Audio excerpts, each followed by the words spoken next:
Are we live? Are we about to be live? Are we almost there? Is there drama? Yeah, sort of. So I'm going to do the intro, and I'm actually waiting for our guest. He's on a password hunt right now, trying to do a thing with Google to log in and all that kind of stuff. So let me read this and get this thing out of the way, and then we're gonna hang out, people. It's gonna be fun. All right, so here we go. Boom.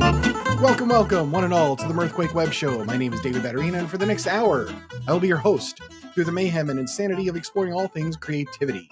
The show exists to help you, the creator, connect with fans, friends, and peers by showcasing not just your work, but your brain, creative process, and personality. Please like, subscribe, hit the bell. We stream Tuesdays, Thursdays at 8 p.m. Our next one will be Saturday. This Saturday at 8, I am hanging out with Bearded Book Beast, and it's going to be awesome. Over the next hour, expect some deep conversation, lighthearted fun, and prying open the brain of my very special guest, who's currently not here. So we're waiting on him to arrive. So hey, what's going on? I mean, I figured we just sort of like hang out until my guy Henry arrives and all that kind of stuff. So greetings, viewers. Greetings, Grimfell, and who just happened to be first. He was first. We're first. That's good.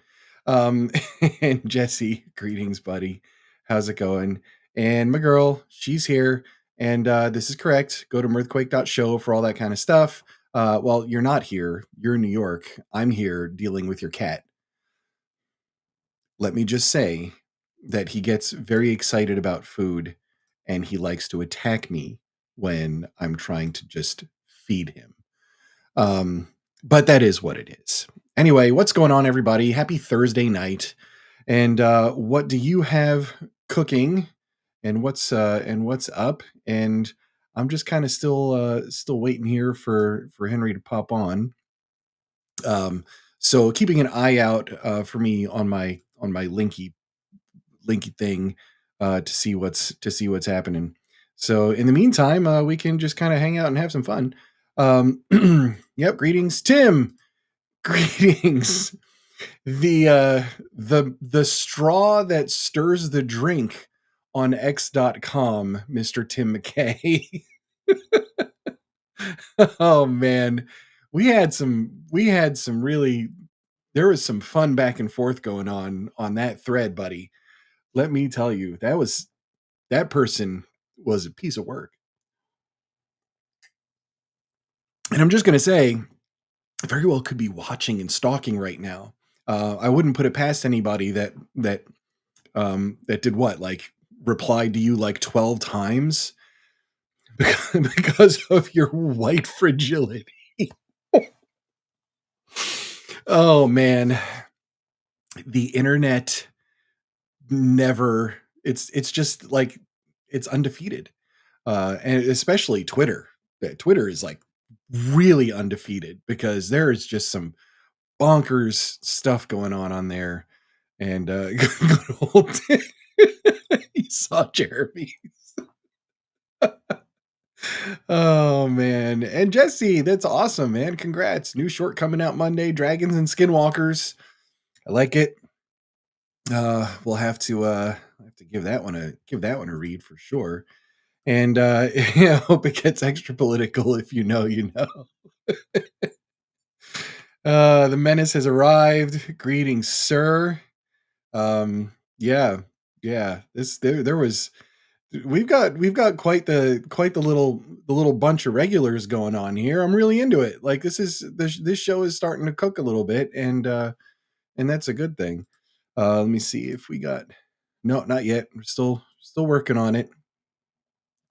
Yeah, I'm not sure what went on. It was the whole having to create an account when he got on here and the whole thing. So there's that. Yeah, let's see. Let's make sure. I want to give Henry plenty of time and opportunity to get on here. If not, well, we can certainly open it up. You know, I did one episode way back, first month that I started, where we had a group episode. Actually, no, we had one or two. I don't even remember, man. It's all a blur. That was a while ago. Oh, no, we got him. Aha! There we go. All right, he's hidden. I'm going to go ahead and bounce this out. Yep, we got it. Give me 1 second, and let's get Henry on here. And pow! Greetings, sir. Hey, David, can you hear me? But I don't hear your audio. Let's try that again. Oh, there we go. Can you hear me now? I can hear you now. Everybody can hear you now. Okay. I had to change browsers. That one browser would not accept it for some reason. Sorry about that. What were you using? Netscape Navigator? I would if I could. I kept it until I was forced to change. It was. I know. I just uninstalled Windows 95. That's how. That's, you know what? They don't make them like they used to. If I could go back to a 14.4 modem and DOS 6.2, I totally would. So would I. Yep. And WordPerfect 3.1. Exactly. Yeah. It had all the features. Oh man. So how are you, Henry? Now usually I get to chat with you in the green room. Now our chat is just exposed for the world to see. So hi, how are you? I'm good. Thank you for having me on. Of course. I'm glad you made it on. That was through all of that. You were stuck in the gulag and the whole thing. But we got it done. It's always we had one the last show and everything like that. This happens. But I'm glad, and I'm really excited to talk to you because you, sir, have a sense of humor. And it's nice. Your bio was perfect, right? Mongolian, whatever that was, and nubile things, and just I'm like, the father was a Mongol warlord, and the mother was a Viking princess. This guy for me. So, have you seen the show before? No, it's good. Sorry. Yes, I have. Okay. I watched a couple episodes. Perfect. So you know what to expect. Kind of. I mean, that's like kind of good and kind of bad because I also like to just surprise people and make it difficult for them. But I have outflanked you. There we go. So here's what I'm going to do. We're going to run through some this or that questions. Let me ask you real quick. How's your Lord of the Rings knowledge? Ish. Anemic. Okay. That fair enough. 80s pop culture? Pretty good. Pretty strong. Okay. Pretty strong there. Yep. That's good. And, yeah. All right. Well, then let me ask you this one first. And this is the question that I ask everybody to start to figure out which camp you're in. There's 4 of us in one of them and everybody else is in the other one. And this is episode 25. And one of the episodes has 4 people. So like I'm way outnumbered, but if you had to travel, if you were forced to travel in a homemade hot air balloon way up in the sky or a janky submarine way down below, which would you choose? I'm sorry. I'm not one of the few in the crowd. I would go with the hot air balloon. You'd go with the hot air balloon. Yeah. I mean, so does everybody. It's okay. There's like 4 of us down in the sub with a controller. And so it works for us. Oh, greetings. Surrounded by sharks waiting to eat you. You know what? But after the implosion, it takes 5 milliseconds. I don't know anyway. I'm just chum. So true that. Yeah, it's fine. It's fine with me. I would rather take that than the Earth screaming at me at terminal velocity. All right. So let me ask you a bunch of these. We'll just go through quick as we can. Right. Okay. Let's start with something food oriented. Brussels sprouts or broccoli? Brussels sprouts. Brussels sprouts it is. Fart sprouts. That's what I like to call them. Zombie apocalypse or robot overlords? Ooh, zombie apocalypse. Nice. Barbecue or ranch? Ranch. Ranch. Okay. Christina or Brittany? Brittany. Brittany it is. It's Brittany, bitch. Of course. Let's see. Let's go dinosaurs or dragons? Dragons. Dragons. Nice. Time travel or teleportation? Time travel, without a doubt. Without a doubt. Nice. Let's go Alf or Max Headroom? Alf can be annoying, but he's entertaining too, so I'll go with Alf. I would go with Alf. Yeah, I would go. I mean, like I like Max Headroom. I like that whole thing. I don't even understand what it is, but like it's good. Let's go weird science or real genius? Ooh, Man, that's a right? tough one. Yeah, it Real is. genius. I know. It's one of Kilmer's best for Do you sure. know that eating those can cause you to have very large breasts? It's too late. Excellent. I just remember a lot of popcorn at the end of that movie. Right. So let's go with This oh is geez. God, Kent. Let's go with blood-soaked barbarian rampage or silent assassin. Depends on my mood, really. Okay. Normally, I'm the silent assassin, but But once on in a while, occasion, the bloody y- barbarian comes out. yeah, yeah. I mean, it just seems like it'd be really cathartic, to be honest.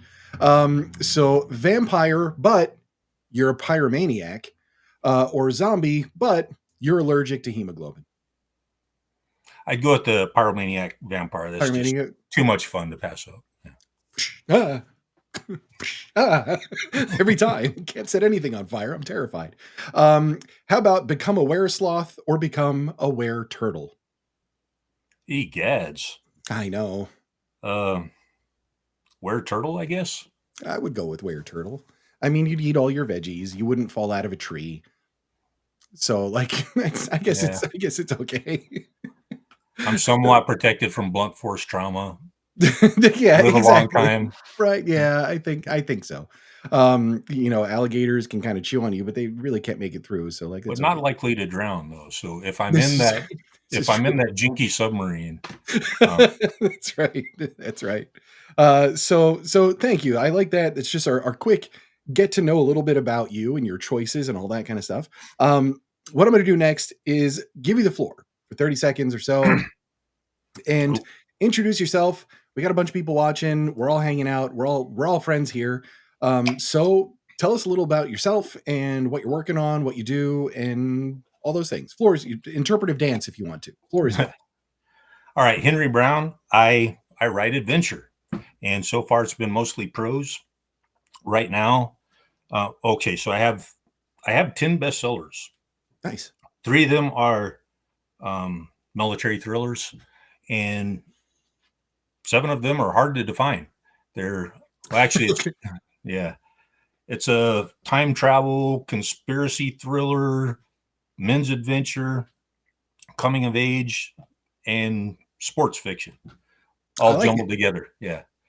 So right now, I got an epic superhero graphic novel in the works, Sweet. and it's set in an alternate reality where most place names are different, but the scenario is very similar to what we've been living through for the Gotcha. last few years. Biggest difference is the existence of superheroes. Nice. Some of these characters are, aligned with the establishment, and they're recruited into a super spec ops unit. And other characters are more what we would call dissident right, and they're unwittingly thrown together and form their own alliance. And obviously, this being a comic book, they're both groups are headed for a clash. Nice. Yeah, and the two groups are well. There's plenty of action. Yep.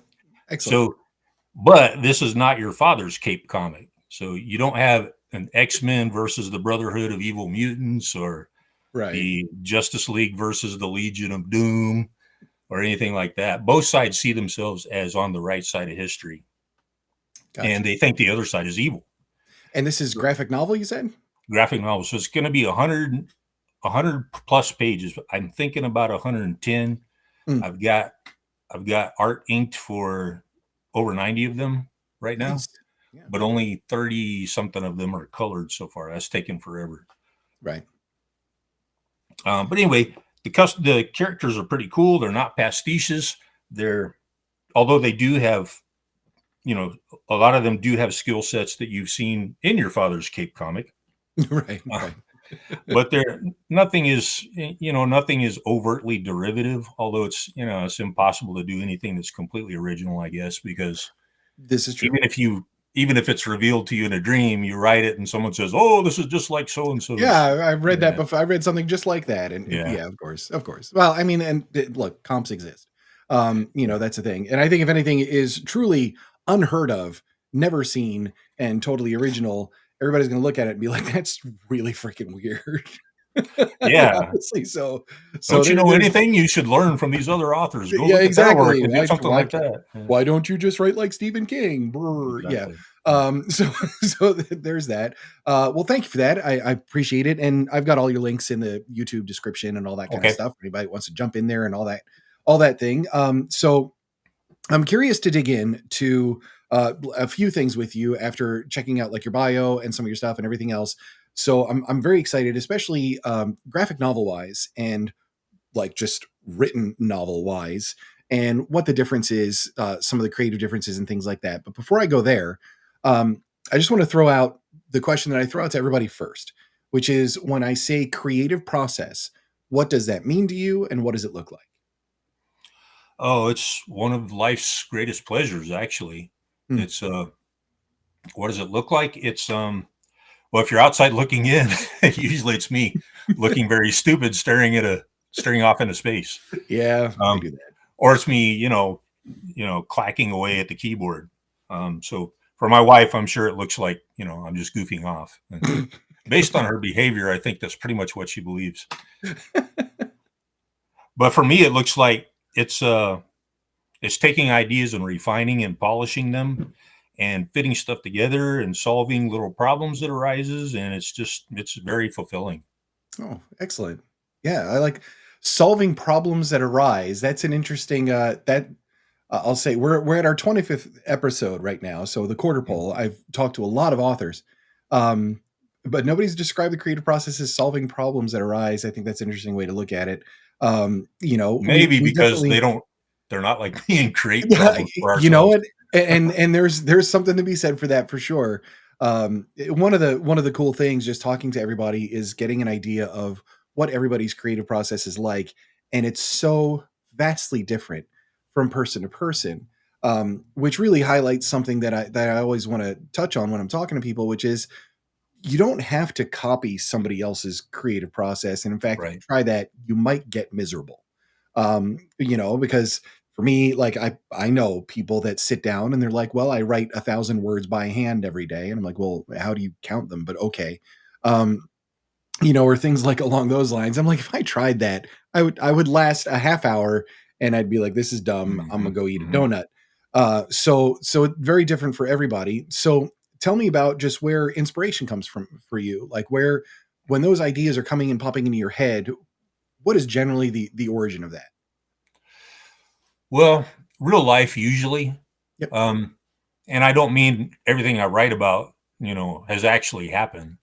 But um, for instance, when something happens, I tend to think, wouldn't it be cool uh, if this variation changed this situation, or if I was Mm. able to change it in this way, um, and quite often it's like looking back at stuff that's happened in the past and thinking, you know what, I should have done this. Hmm. So there's that. I have had story ideas come to me in dreams. Oh, Um, nice. Yeah. yeah. Um, and I mean, when I was a kid, and I started my creative efforts, almost everything was derivative, but I guess now it's still derivative, but it's derivative of experience. Mm. Okay. Yep. So I have a catalog of memories I can go back into, and I don't really feel there's only one artistic uh, there's only one artistic work that I can think of off the top of my head that I would like to copy, or I would like to actually take a scene from a movie and do something very similar. But aside from Okay. that, I really don't. I really don't. I don't want to copy anyone else. I don't want to be Right. the next Howard or the next Tolkien or certainly not the next Stephen King. Um, I just have too many Yeah. ideas of my own Yeah. to like do what someone else has done over again. I completely and totally agree. And that's generally how I approach stories as well. I'm just like, I just need to go my own way on this one. Yeah. And so, I have like books and whatnot that are, like like creating story arcs and things along those lines and like story builder, story architect or whatever. And I just totally ignore them. Um because I feel like, just and maybe this comes with a little bit of age as well. Because I'm going to be 50 this year. Just having seen just a lot of movies, a lot of shows, done like role playing games, all this kind of stuff. Storytelling is just something that I'm always like it has a gravitational pull for me, and so does like the climax of a story and the denouement, so to speak. All those different things. When you're creating or when you're getting these ideas, you said like a lot of times they'll come from real life. Do you think characters first? Do you think like of a just a general story, or like a world first? Like what usually happens? What's the first domino to fall for you? Well, there's something in a situation that makes me think this would be a cool scene, Yep. or this would be a frightening scene, or this would be an exciting scene, or this would be, a thrilling scene. Something about putting that situation, something I witnessed or something I've experienced or something I observed, into a scene is what excites me. And Mm, from there, if it has legs, and I can conceive a story to build around it. Of course, one of the first things I want to establish is the characters. If you yep. don't have strong characters, if you don't have characters that are going to be sympathetic, um, or at least cause people to turn the page, then you might as well not even get started. Right. So that's the first thing to settle. Does that answer your question, or do I need to keep It does. No, rambling? no, it does. It does. That makes a lot of sense. When you give me an idea of some characters in like media, movies or TV or whatever else that you really enjoy, either for like the just like the shape of the character, or the way they like their dialogue or anything like that. Are there any characters in movies or whatever that you're just like that one really cool? There's so many, I mean, and to like narrow down Batman, the one obviously you is got the shirt, I might so I might want to choose one that doesn't appeal to everyone, but Stallone and Cobra oh is. man, I thought yeah, he was so cool when I first saw it, and I went to the theater and saw it like 4 times. right. And I thought he was cool then, and I still think he's cool now, even though I don't watch the movie anymore because I have it almost memorized It's completely. pretty dated. It's Um, pretty dated, but yeah, a great one. Yeah, for sure. but he's a cop, so he's on the side of law and order, but he plays by his own rules, kind of. Right. He's he's got a he's got a badass 50 Merc Yep. that he drives around to different, while he's on the job, and he when he sees something, let's just say he's kind of like, well, he did play Judge Dredd later on. I forgot Yeah, I that. know. I was gonna say it's almost like his prequel for Judge Dredd in a It way. yeah, it kind of is. Um, I really like I really like a lot of the John Wayne characters. In fact, Okay. Yep. the movie I mentioned before that I might plagiarize a scene from someday was The Man Who Shot Liberty Valance. Okay. I don't know And the movie, but yep. his character in that, he was already the actor. John Wayne was already pretty old, and he was trying to play a younger part, but Mm, still, he's like, there's a scene in there where it's just it encapsulates the idea of good and strength together in one person, and excellent. Yep. it comes out as what you need to oppose strong evil. Right. I hope Right. that Right. makes Right. sense. No, that And then does. I like it. John Wayne in The Searchers, he plays probably maybe my favorite Western of all time, and he plays a very dark character. Mm, But he's still admirable to me because of the strength of his convictions and his decisiveness and so forth. right. Yeah, I would say I recently, for the first time, and I'm almost like embarrassed to admit it, I was 49 years old when I saw Tombstone. Oh, And I was like, "Oh, man, like I really just missed out on some things in that movie in particular." And again, back to Val Kilmer, Kurt was Russell and just Val Kilmer, yeah. he was like I've just never seen a more perfectly cast role. He nailed it so well. Just chewed up the screen. Every line was just flawless. I recently saw is it Sicario? Sicario? Right. Well, I And think that's how you pronounce it. Benicio del Toro in that movie is on a completely different level, like the same thing. And talk about a very like I don't know, morally gray, morally black character. Hmm. But he was incredible. So like I always look for those. I think I always look for those characters where it's like you can understand them even if you may not agree with what's going on. Like, people love John Wick, and sure, like he Mhm. murdered about like 300 people because of his dog. Well, So was it like really murder? when you boil it down, I mean, like, yeah, it Some was. people could say it's It more like was. It a public was. service. I mean, there's that. I get it. Like, I get it. Somebody did that to my cat, I'd be on a similar blood-soaked barbarian rampage. So there you go. Val Kilmer, underrated action king. And not the worst Batman either. I'll Right? say that. Like the screenwriters didn't do him any favors in that flick. So there's Yeah, that too. that was But a bad. it, not I great. yeah, that was a bad time for Batman. It was a bad Although I admit that I own those movies on Laserdisc. See, there So you go. yeah. Who's your worst Batman villain from the films? Who do you Oh put at my the bottom? gosh, Uma Thurman That as was Poison Ivy I was one of the know. worst. Yeah, Um, but she's still Uma Thurman. Like, and Jim Carrey as the Riddler. Oh my god. Oh well, and then what's his face that played Two Face? Can't remember his name. Tommy Uh, Lee Jones. Tommy Lee Jones. Yeah, Yeah, Tommy Lee he Jones was for he was sure. really phoning in that one. And of course, Yeah, you're expecting me to say Arnie, right? I mean, I'm kind of waiting for it, but Yeah. Freeze in hell, Batman. I know. I'm kind of waiting for it, but I'm kind of not. I Like, forgot to turn my I lamp think on. with Uma Thurman, you're not far. Like, yeah, like it wasn't great. Honestly, I'm not a big fan of Jim Carrey as a Riddler either. Uh, Uh, See, like I thought that was pretty weak. no one has done the Riddler right in the movies, Right, and um, actually, very few people in the comics have done the Riddler right. He's a fascinating villain, very right. fun, very entertaining villain. But there was actually a Bruce Willis movie. It might have been one of the.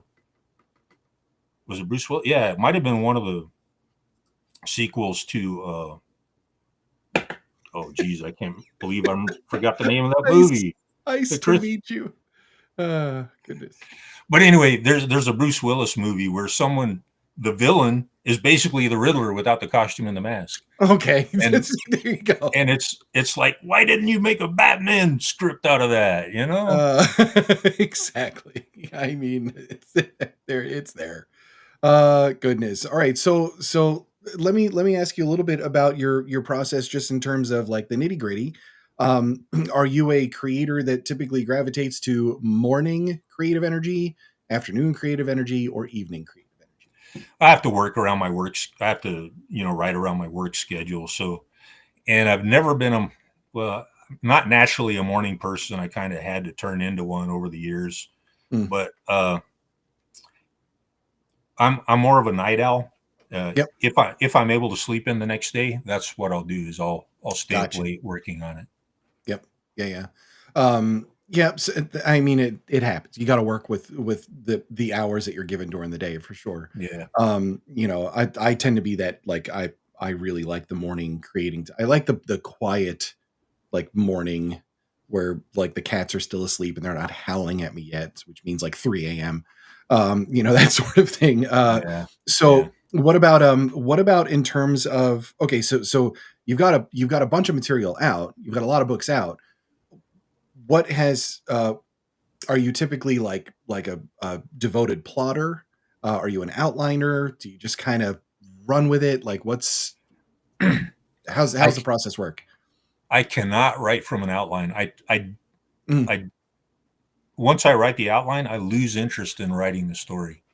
I So, know. and I've been told, someone told me when they heard that, oh, you're obviously a plot oriented person, which might be true because I do. However, I like to work the plot out on the fry, on, on the fry, Oh, fry. with burgers and fries. Yep. No, I like to do it on the fly, and this is where some of those problems come up, probably Yeah. because I'll paint myself into a corner and have to go back and fix it and stuff.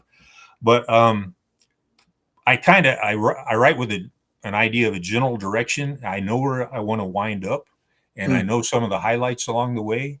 but a lot of the pleasure in it is the surprises that happen. Yeah, for And a sure. lot of those surprises come from the characters, because if this character is alive in my mind, they'll do stuff that surprises me sometimes. Interesting. Yep. And so There you go. I'll try to I won't try to force a character to act, in an idiosyncratic way, just because I have to, well, we're at point B and we need to move to point C. Right. Um, and so the plot may meander in different directions. And Mhm. that's part of the fun of it, is steering it back on course. 100%. Yep. Yeah. Yeah, that I love that that sort of creative discovery that happens, especially when Yes. it's something where you've got like sort of a planned scene, you're going in and all of a sudden it's like, oh shoot, they're going to do this now. And then like what door does that open? But you're correct. Sometimes you got to go back and you're like, "Ah, crap." Like Yeah. where Yeah. do I take this now, because like this is good, but like But I even gotta. those present opportunities, They do. Yep. Yeah. Yeah. For sure. No, I love that, man. That's a lot. That's very much how I write. I've been trying to like dip my toes in the outlining pool basically to see how cold the water is before I jump in. Um, so I will sketch out, just like a paragraph or two of this is what has to happen in this chapter, and then for the next chapter, like it should start here and it should end here, but then anything beyond that, I like it's very loose, except for the end. I know where I need to end up. Hmm. Hmm. It's kind of like jumping out of an airplane. Like I know that I'm going to start here with a parachute. I know I'm going to go that way really fast, and I just need to make sure I splat on this mark. Anything else that happens, like all the screaming and the frantic, like a damn hot air balloon, for me, it's just like that's just part of that process. As long as I land on the mark, I'm okay. Like I'm good. Yeah. Um, So you do a little bit of outlining. I wouldn't even call it outlining because I don't do No. like an ABC or points or anything like that. Okay. But what I tend to do is sort of like a like flashlight in the woods. If I'm walking down a path, I have a flashlight. I can see about 30 feet ahead. I can know if it turns one left or right. Like if I have to make a decision, I don't know what's past that. Hmm. So when I'm writing chapter 4, I have a pretty solid idea of what chapter 5 is going to look like. I have a Hmm. general idea of what chapter 6 is going to look like. And so I'll finish 4. When I jump on 5, then I sketch out chapter 7 just lightly. Like, okay, it's probably going to go here. And then when I get to chapter 6, chapter 8 gives me the light outline, and chapter 7 is more cemented. And it just, for me, it kind of allows me to see the turns up ahead, but not necessarily be like married to a specific direction that Hmm. I'm going in. The only one that I definitely have beats along the way that I want to make sure that I hit for your subplots, your other characters and their arcs and whatever else. Um, but I don't, sitting down and I've spoken to people that, I've interviewed people that will do 20,000 word outline. Like 20,000 word outline, it's like a quarter of the book. Like there's no Right. way I couldn't do it. 20,000 words. Holy And good. and I honestly, Henry, I think I'm with you. Like if I did that, I'd be like, well, why do I need to write this? Like Yeah. I kind of like I took some of the fun out of it. It sucks the Uh joy out of it. Yeah. yeah, like in a way, and I guess that's just look, this is how we live, we live that way, and that means we have to sometimes go back and change what we thought or enter a new character or whatever else. Let me ask you this in terms of your writing, uh, do you have a preference in terms of like a comfort level or wheelhouse, so to speak, whether it is dialogue, description, the world building? Like, do you have a favorite? Dialogue, description, world building. Yeah, like I guess, like when you're really digging in, like what's the one you're having the most fun doing? um, dang. So dialogue and world building are both pretty fun. I Yep. do most of the world building in my head before I actually sit down to write. Okay. Um, Yep. so dialogue, especially when it's a character who's not necessarily the hero or the protagonist, but when it's a character that's kind of a jerk, their dialogue is sometimes the most Yeah. fun to write. Oh, for sure. Um, when because there's some people in real life who are real characters, Oh and yeah. to capture that through the dialogue is is pretty doggone fun. It's kind of like a blast. Yeah, I Yeah. agree. I agree. Do you listen to for your dialogue, do you get that inspiration from anywhere, conversations you've had, that sort of thing? Or is it just sort of Yeah. what fits the story? Like, Mostly people I've met. So like in my science fiction series, my time travel series I was telling you about, there's this one character. So the protagonist he plays football, mhm, in addition to traveling through time and so forth. And one of the guys on his college team is like he's he's a dude I used to know.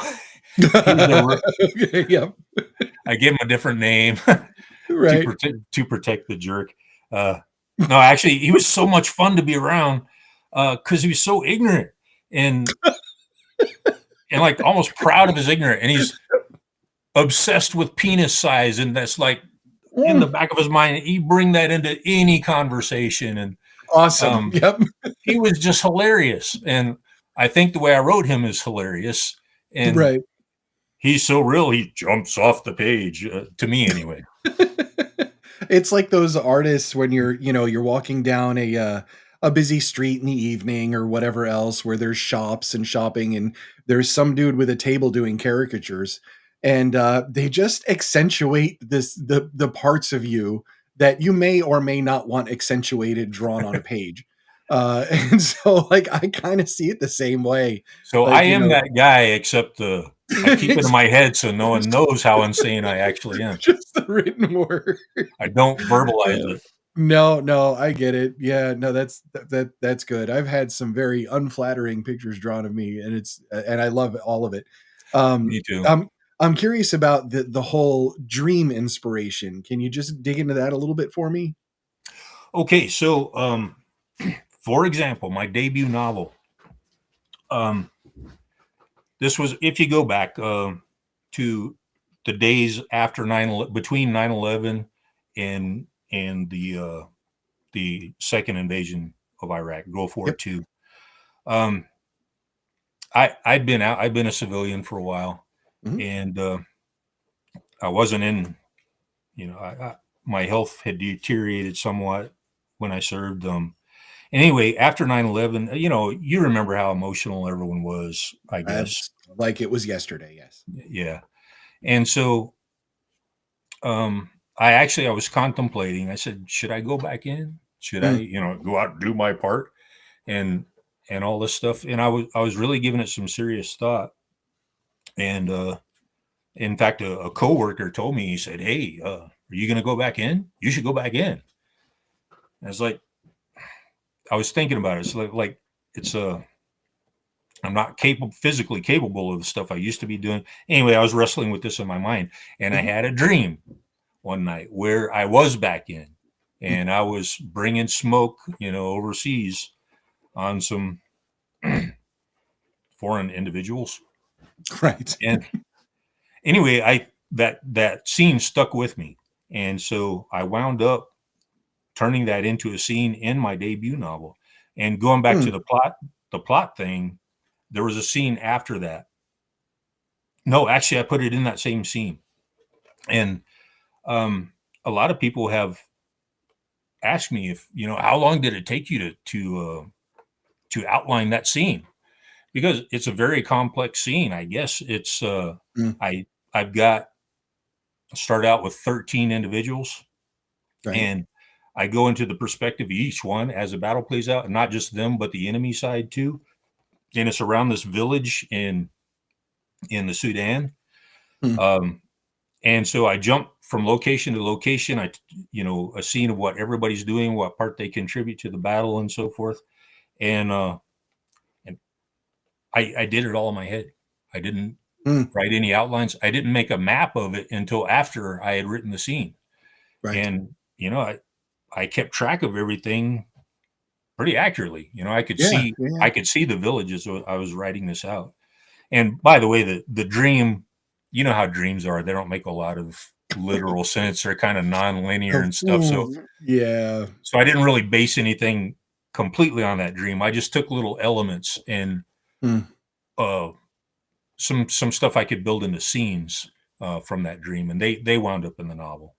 Wow. All right. So, yeah, I mean that's a pretty wild that's a pretty wild way to imagine something and write it in, but the inspiration can come from anywhere. And honestly, in a case like that, that's just something that's way down in your subconscious, you Yeah, know? And yeah, a lot of people describe creative process that way too, where it's almost like this little whirlwind of just these thoughts and whatever that's sort of going on right under the surface. And every once in a while, one pops up and you grab it, and that's the one. Like that's the one that yeah. got my attention, and I got to write on it and all that kind of stuff. Can you tell me a little bit? It's less creative, but I'm curious just in terms of your marketing. You've multiple books out. You're working graphic novel now. What's what do you tend to do in terms of getting yourself out there? Well, full disclosure, I suck at marketing. Okay. My my well, I did almost everything wrong at the beginning. Almost Yeah, everything wrong you can do, I did it wrong, that's how we and learn. Yep. yeah, and I have learned from that. So, what the big secret for like my retread series, which is the military thrillers, Mhm. each one of those became a number one bestseller in multiple Amazon categories. Nice. Yep. And the big secret behind that was really a program, a marketing service called BookBub. Yep. In, Okay. in those days, and it's hard to even get It's promoted by very BookBub. difficult to get featured. Yeah, Yes. you go through Very a, difficult. but see, and I wonder still how I got picked that first time because I had only 20 something reviews for my first novel. Mm. But one of those reviews was from Midwest Book Review, and they gave me a 5-star review. And I wonder if maybe that's why BookBub said, "Oh, okay, let's take a chance on him." I don't Yeah. know exactly how it planned out, but I kept at it, and it back in those days, it's expensive to get promoted through BookBub, and Mm. it's even more expensive now. But they're not as good now as they used to be. In Right. fact, I'm not sure I'm ever going to use them again because Mm. it's just kind of they Isn't there like a whole way underperformed. Is it like a whole submission process for that and that kind of It thing? Or is, yeah. And yeah, yeah, yeah. they look at your reviews and they look at Mm. your description. Of course, they look at your book cover. That's what kept me from getting my second novel accepted from them for the longest time because I had a Mac Bolan-esque, the Executioner style men's adventure cover for it Mm. that I paid some artist to paint for it. I mean, and I have the painting somewhere. I wish I could find it. I put it Oh, up that's on my wall. awesome. Yeah, that's really cool. Yeah, he painted it, and like anyway, and it was the coolest thing. It was like right from those '80s, men's adventure, Yeah, uh, yeah, yeah. paramilitary adventures that you could find, in the right bookstores back then. It looked awesome, but they kept rejecting my second novel. They took my third one before they took the second one. And Oh, finally, I shoot. said, "Well, is it this old retro style cover that's offending them or something? Because it's got, the main character, Tommy Scarred Wolf, has got an Ingram M10 pointed Right. at the, spraying at the person who's looking at the cover." Uh, I thought, are they these little snowflakes who can't Yep. stand, That having was a the picture first thought in my head. having a Gun picture of a pointed at firearm? the gun Yeah. pointed at the reader, forget it. Yeah. So I That's went and for the ebook version, I went in and I made a different cover, and I okay. didn't, and for almost no money at all, I did it myself in Mm. Photoshop, and I submitted the next time I submitted with that new cover, they accepted it. No kidding. So yeah, Oh, no wow. kidding. The Huh. guy's got a firearm, but it's not pointed at the But it's not pointed the at reader. somebody was there that was just really like, "Oh my god, this cover." Well, probably Yeah. all of them are like that. Probably all of them. I mean, look, I'm happy to get into like political type stuff. But there's definitely and maybe you're aware of this and can speak on it. Um, there does seem to be a little bit of a tide turning where it's the more I would say I don't even want to say conservative because that's not really like Yeah, the vibe it's that I'm just going for, yeah, but the more just like it's okay to have a hero that saves the day and gets the girl and here's the book. It just seems like there's getting a little bit more breathing room for that kind of story, as opposed to here is my ultra diverse set of characters, and here's my, my purple haired non-binary dwarf, and like so on and so forth. That's just like the only reason these characters exist. And you're talking about dwarf sexuality is just for the sake of having Yeah. dwarf sexuality in a book. Like, can we just can we go back to just characters that are written well, the Yeah. story's great, it's storytelling, and like there's good dialogue and all those different things. Like that's I really feel like there's a little bit of a tide turn. And you mentioned Iron Age in your profile for Hmm. X, and Yeah. that's definitely like it seems like that's almost like a spearhead of that. Yeah. Well, I've been doing this. I've been writing masculine fiction since well before there was a Iron Age, and I Yep. think you and I, a lot of us, I think, can sense what is happening, and there's a there's a counter zeitgeist building up, Yes. and suddenly masculinity is no longer toxic, and you no longer have to have a girl boss in every story. At least I hope that's the way it's going. Right. It's Um, not toxic now. It's yeah, based. there are people who, and a lot of this has to do with the generational change. I'm a nerd for generational theory, so Oh, pardon me, excellent. but a lot of this is that you could kind of predict it based on the patterns of American history in the past. But people are Mhm. turning back. People are turning back to the.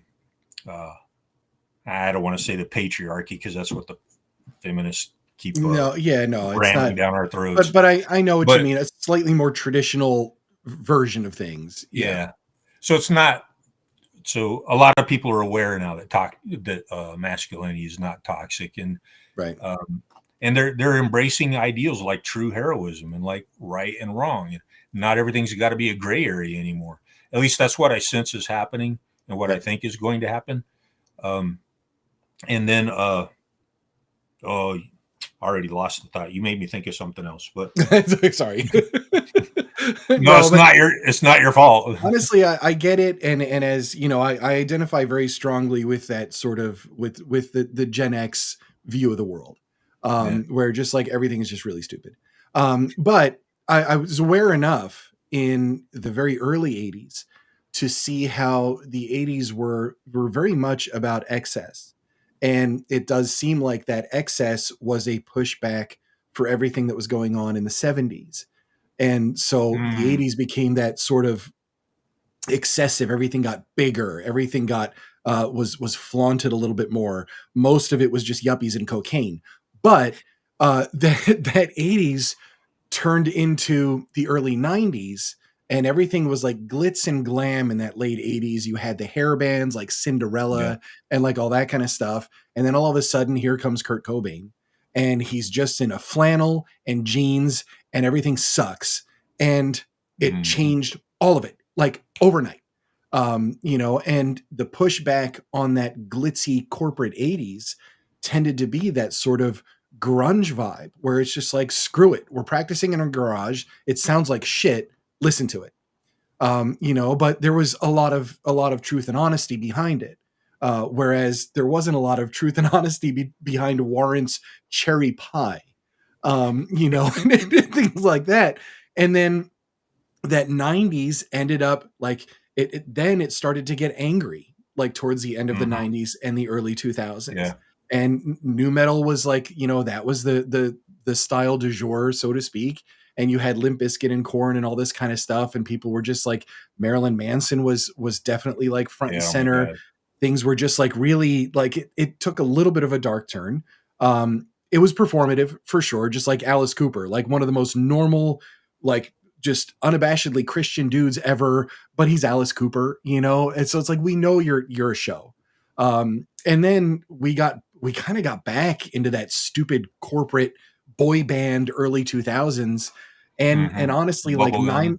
9/11 was that seminal event where everybody was just like, "Oh crap." Like what's happening right now? And it's funny. It's not something that I talk about or mention, normally, but I was at the Capitol building. It was like a year later. It was Glenn Beck's 9/12 project, and it was Okay. the original Tea Party. Right. And Mhm. there were like a million people in the Capitol. There was no police presence. There was nothing because nobody knew that it was happening, and it was just this really like grassroots groundswell. And Spontaneous. what was really interesting about it was just the idea behind 9/12 was let's go back to the day where we were together right after this tragedy.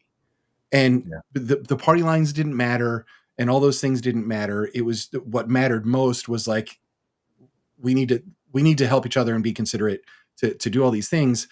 And everything just went sideways in terms of being divisive, pitting every single group that could possibly be pitted against one another. Like that's all going on. And so these cultural changes definitely have that sort of ebb and flow. And you're very right about that. Like right now, it seems like we have this pushback against being told what to believe, told what is, trust the science, all these different things. Yeah. And now we're shoving everything back and saying, hold on a second. Like there is something that we can call normal. And like a standard. And it's not bad to feel that way or think that way. A But lot I'm of it curious is on your views reactive. here. Oh, go ahead. Yeah. A lot of it is reactive. One generation pushes back against the next. You definitely saw that with Generation X Yep. rejecting what the boomers dumped on Yes. top of us. Yeah, for sure. Um, and or even one cohort within a generation pushing back against another cohort, which is I think what happened between Mm, the 80s and the 90s to some extent. yep. But I don't believe in the pendulum. But I think it's more like the tide going in and out because you Okay. have Yep. waves come in and out, but on average, those waves get closer and closer as the tide's coming in, and they get farther and farther as the tide's Yeah. going out. So I Yeah. think it's more like that. We're never going. We're entering a fourth turning, or actually, we're in a fourth turning. We Yep. we entered the fourth turning with the housing bubble bust. Yes. So, Yep. but we have not seen it. Has not all played out yet. I think it's gonna progress really fast once we hit that climax of it. But see, the thing is, in the last fourth turning was World War II and the Mm, Great Depression, and the fourth turning before that was the Civil War, and our first one was the Revolutionary War. And each time you have these, what Strauss and Howe called a hero generation, or it's the mm, hero archetype. yep.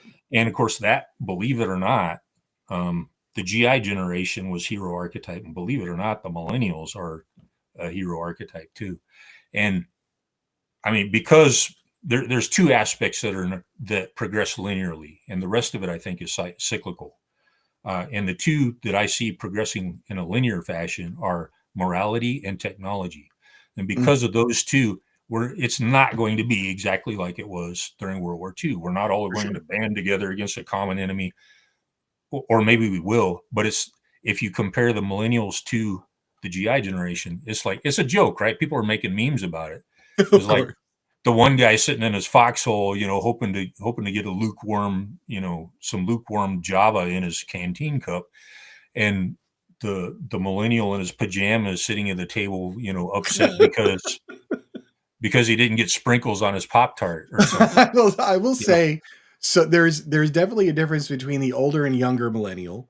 And hmm and I think when it starts to drift into that like Gen Z, Gen Alpha, like there's definitely a difference from the dude in the trench, just like sitting there yeah, covered in mud and hasn't slept in 40 hours to somebody posting a TikTok that has to do with the phrase skibbity toilet, which nobody knows what the hell that even is.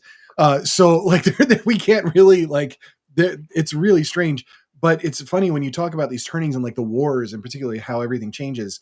I do wonder if the new like battle frontier is AI, and in particular global resources that are needed to power the AI. Um, because it whatever does it seem is, like we whatever have winds up that. happening, it's not going to look like anything we've seen before. No. That's the problem with, and I get stuck in that. I don't know if you've heard that old adage about generals. They spend their careers uh, preparing to fight the previous war, and I kind of get stuck in that too because I Mm, love Right. strategy and stuff, and I love researching it. So I get stuck in that too. But yeah, I think AI, we have no clue where this, now that that genie's out of the bottle, where the heck is that Yeah. going to lead? There's a Yeah. technology that exists right now. I'm sure I would bet money there's technology that exists right now that we don't know about Oh, for that's sure. truly, truly scary. Yeah. Um, and so with the AI and the drones and all that stuff, we're headed for some kind of climactic conflict. Right. But who knows what the weapons and the soldiers are going to look like? Mm. Let me ask you this. Considering all of these things, right? And this is I'm asking you this purely from a selfish perspective because there's a story that I've had bubbling on a back burner for a very, very long time. And it has to do with there is a huge element of cultural commentary involved. Okay. But what happens is the culture moves too fast for how I'm able to Mm, actually write the damn thing. So by the time yeah. I'm like, even if it's a chapter, I'm like, well, there's already 12 more bonkers things that have made whatever I wrote just old immediately. And it's like, well, this Hmm. is just really frustrating. Do you see that? And if you're writing military stuff. So I imagine there has to be some element of that where you're looking at all these different things, all these machinations in the real world, generation to generation. And how do you keep up with that to write that into stories and keep it so it's relevant and feels current? Um, well, maybe a two-part answer. Okay. So the first part, the short part is you can't. Yep. And you can't predict what kind of technology is going to be invented or is already invented that we just don't know about. Like I was saying, you don't know how that's going to be implemented exactly. So specifics like that. And see, the thing about generational theory, here I go again, Hmm. um, is it's like there's four turnings, there's four cycles, there's four turnings in the saculum, which is the historical cycle, and Yep. just We'll like the see you, seasons Jesse. of the Thank you for being year. here, by the way. Yep. I'm sorry. Oh no, it's Jesse's heading out. So I just wanted to Oh, say bye, Jesse. Yep, yep. I appreciate you being here, oh, buddy. okay. I Yep. haven't even been paying attention to the That's comments. okay. That's all right. I'll watch this again and read the comments Yeah, I'll and go then back and highlight a couple for sure. and then respond after nobody's paying attention anymore. That's right. But just like we like I can't predict what the temperature and humidity and wind speed is going to be on May 19th, 2026. Right. But I can tell you, it's happening in the spring. Flowers are going to be blooming. The leaves are going Yep. to be coming back on the trees. The grass is going to be getting green again. We're probably going to get some rain. So I can predict the general, not Yep. the specifics. And generational theory is the same way. Hmm. So you can, and even before I found it, I mean, I was seeing the patterns. I just didn't have a framework to put them into. Right. So Right. you can like if you're trying to put some cultural commentary in there about what it's going to. I assume this is like the near future or is some part of the future. I mean, consider it absurd zombie fiction in current times. Oh, boy, Yeah. that sounds right up my alley. Yep. I've had this idea for a zany. We'll talk about it. Yeah. Okay, okay. Um, but as far as you can predict the social trends Mhm. according to the pattern of what has happened before in American history, and if you do that accurately, um, then and we can also infer some of the technology that's out there right now. Because back in Right. 2000, what was it? 2006 is when Google Earth debuted. I think iPhone was like coming out. Yeah. at least Right. that's when Google I Earth. discovered Yep. it, Yep. and it was both fascinating and terrifying at the same time.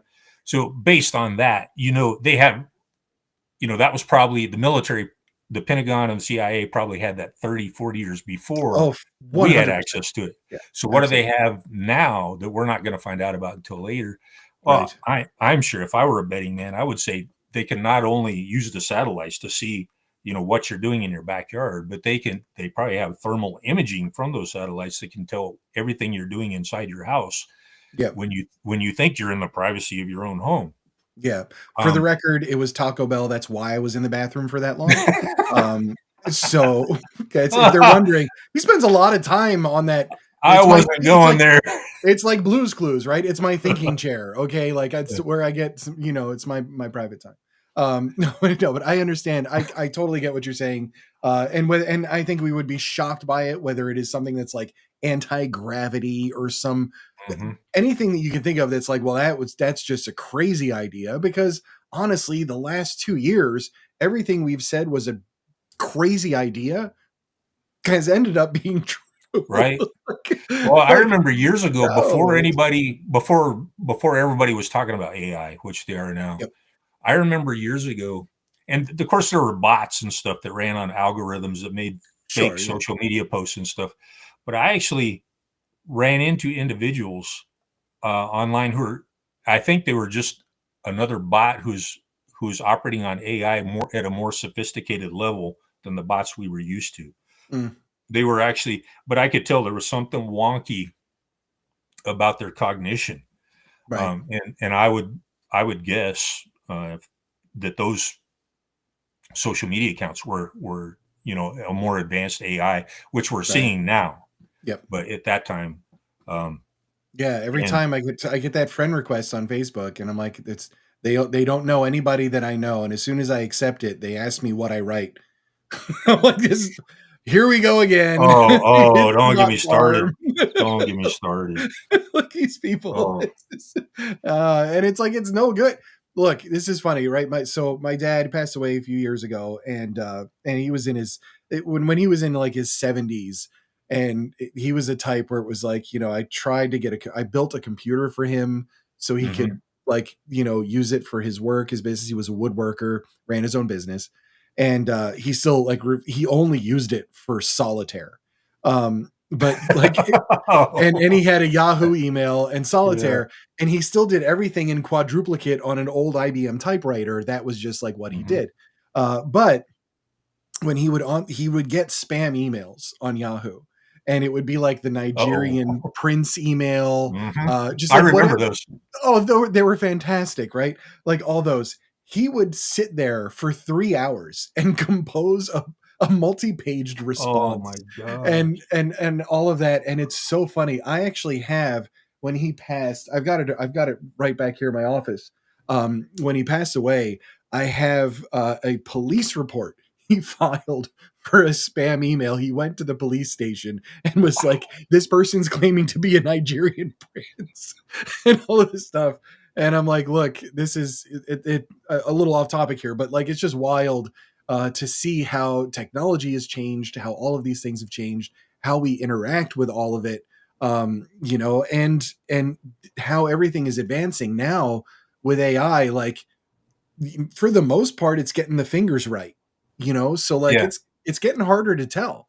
Fingers, eyes, and it's still words are a little weird still. But definitely. And listen, I think it was like 3 years ago, I was at a LibertyCon in Tennessee, and a big author convention, lots of authors, lots of readers, lots of like fans, and the whole thing. And I was talking to somebody that was sitting on a panel. It was about technology stuff. And he's like, have you seen like AI generation? And I'm like, I don't know what the hell you're talking about. This is just 3 years ago. And he's like, I can prompt it to show me planets and make a galaxy and like, look at what it creates. And he showed me his phone. And I was like, that's really wild. Yeah. And in just 3 years, now any phone call, if you're on an automated system, it's AI driven. You're on a website, you're talking to the help, it's AI driven. Everything. Amazon, your reviews. There's an AI like encapsulation of your review, and everybody's asking Grok what animal it is. That's right. Because up at the top, it says people say this book is blah, blah, yes. blah. Yeah. It's just scrubbing your reviews and then giving you the little AI encapsulation of the whole thing. However, of course, Gab's got an AI and X has got an AI, and I don't have Chat GPT, but I use some of these other ones. And one day when I was feeling rather egocentric, I started out checking, I think I was doing some homework on an author to see if I wanted to take a chance on buying their book and reading it. Anyway, in an egocentric moment, I said, let me look up my own name on there and see what AI says about it. Yep. Oh God, it made stuff up. Really? Yeah. and I typed in after after it told me all this BS. I typed in, I said, "You're making this up, aren't you?" And it came back with, "Well, I'm doing the best I can," or something like that. Some It's like I AI feel robot threatened. version of that. I feel threatened because you're the son of a Mongol warlord. Right. It's gonna No, see, take that would your, have been cool, but it I didn't even know. do that homework. It didn't even go that far. It's gonna take your bio for truth. Like it's yeah, it's really, Right. and it That just would goes be to cool. show like I would screenshot that a total. Oh yeah, and like make a blog absolutely. post out of it. For sure. Oh man. Yeah, that's really funny. And it is changing the landscape. It's making, and actually in terms of even like Iron Age and self-publishing, it is making things much more accessible. And it's making traditional publishing wither in a lot of ways. Mhm. Yeah. Just because we now have these tools that we can use to polish our words, edit our words. People want to do it for covers. They can create the cover just like that. It looks cool enough. Like there's so many things, and obviously there's an ethical argument in terms of artists and scrubbing and everything else. I certainly don't want it scrubbing my words and throwing it into Right, responses right. to random people. But at the same time, this is a train that is speeding away, and Mhm. one person hanging on to it is not going to stop that train. Like, so it's sort of that thing where Yeah. you're going It's to gonna have to happen learn to whether we live. like it or not. Yeah. You're going to have to learn to live with it. Yeah, Yeah. for sure. Um, so what goes into your writing in terms of this kind of stuff? Like, do you write with some cultural commentary in your works? I do. When I started, of course, when I started my debut novel, um, I wrote it 10 years before I actually published it because back then Trad Pub was the only game in town. Mm, And I knew from reading, existing Trad Pub literature that uh, the big four, the big five, whatever, the New York publishing cartel yeah, was yeah. dominated by leftists Oh yeah, and cultural Marxists. So I really dialed it down and minimized it. I kind of censored myself so it wouldn't offend some SJW the editor gatekeepers. or something. Yep, Exactly, yep. which didn't work anyway. If Of course not. I didn't have enough, you know, uh, I didn't have enough homosexuals or girl bosses or anything in there. Actually, I didn't have any of them. You won't find that in any of my fiction. Right. Uh, but so eventually, long story short, I published as an indie, and Mhm. I've been publishing as indie ever since. And I would not go back for life. I have no interest in being trad pub now. Mm, Um, there's no advantage to that for someone like me. yep. And so once I started doing that, I was like, gradually more and more, like with my second novel and my third novel, I was like, I don't give a flip what they think. Yeah, You know, uh, my audience is going to appreciate they're not whatever, going to cancel you because you're not going to give them permission to. yeah, whatever social commentary I put in there. Um, my audience is probably going to appreciate it. They're going to say, yeah, I see that too. Yeah, Yeah, it's gone too far or whatever. I try not to be preachy, and for sure. Yeah. sometimes some things that when I go back and read some of my old stuff, I like, that's kind of soapboxing there. Right. Maybe I should have killed that darling, you know. Right. But like, for instance, the graphic novel I described to you, I don't preach, and I don't like have a character who gives you the way it should be is this. It doesn't Right. give you Right. detailed arguments about what's wrong with it, but I just present the world the way it is. And people Mm, who recognize that, people who are honest, will see it and say, yeah, that's the world we live in, yeah. even though it's an alternate reality. Right. Um, they'll say, yeah, that's what it is. And that's kind of how you take a lemon and make lemonade out of it as a writer, is because superheroes are, one of the things they enable is wish fulfillment. Yeah. Tell me, Yeah. tell me, Superman was not wish fulfillment for For sure. Siegel Yeah. and Schuster. And like, these characters, especially if you have a high powered character that's very hard to kill, they can speak truth to power. They can lash out against the man and have a Mhm. lot better chance of surviving For than sure. I would, despite my training and my whatever equipment and weaponry I might have. So Right. I hear uh, you. No, there's definitely something to be said for that, for sure. Mhm. I'm happy to see the way the cultural conversation is changing. I think Mhm. it is good for us. For my own stuff, if I am pointing out anything that's cultural, and in my recent release, Space Pew Pew, I definitely do. You don't get 2 chapters in without some cultural, without me poking, everybody with a stick. But I kind of like I sort of take this South Park road on it, Uh-huh. which is literally everybody's fair game, because there's annoyances in every party, every group, everything, even myself, self-deprecating. Like it's just like, I have my own bullshit that I'm happy to make fun of. And so I kind of go that way. The difference is, if I make fun of a conservative point of view in a book, and play with it and have a good time, and I make fun of a progressive point of view, only one of those groups is really going to be mad at me. Exactly. And there's kind of the difference. And so, but I think when you realize that, you're like, wait a second, like, I'm not the problem. My words aren't the problem. Your reactions to my words says much more about you than it does about my stupid gags making fun of you. Yeah. So Well, like I kind of treat it like a comedian in a way. mhm. Well, here's the thing. There's a double standard because Yeah. the very people who've been reading this Marxist agitprop for 30, 40 years, Right. of course, and they could afford to be subtle back then. They could bring it on. Of course, now nothing's subtle. They're like cramming it in your face No, of as course hard not. as they Yeah. can. But they've been putting up with that and supporting guys like Stephen King all Yeah. this time, Yep. um, and they have no qualms about it. But then someone like me comes along and pushes back from the other side, no matter how subtle I am about it. Yes. Uh, they throw a fit, or Yep. they say, "Oh, yeah, it shouldn't. You're bringing politics into that."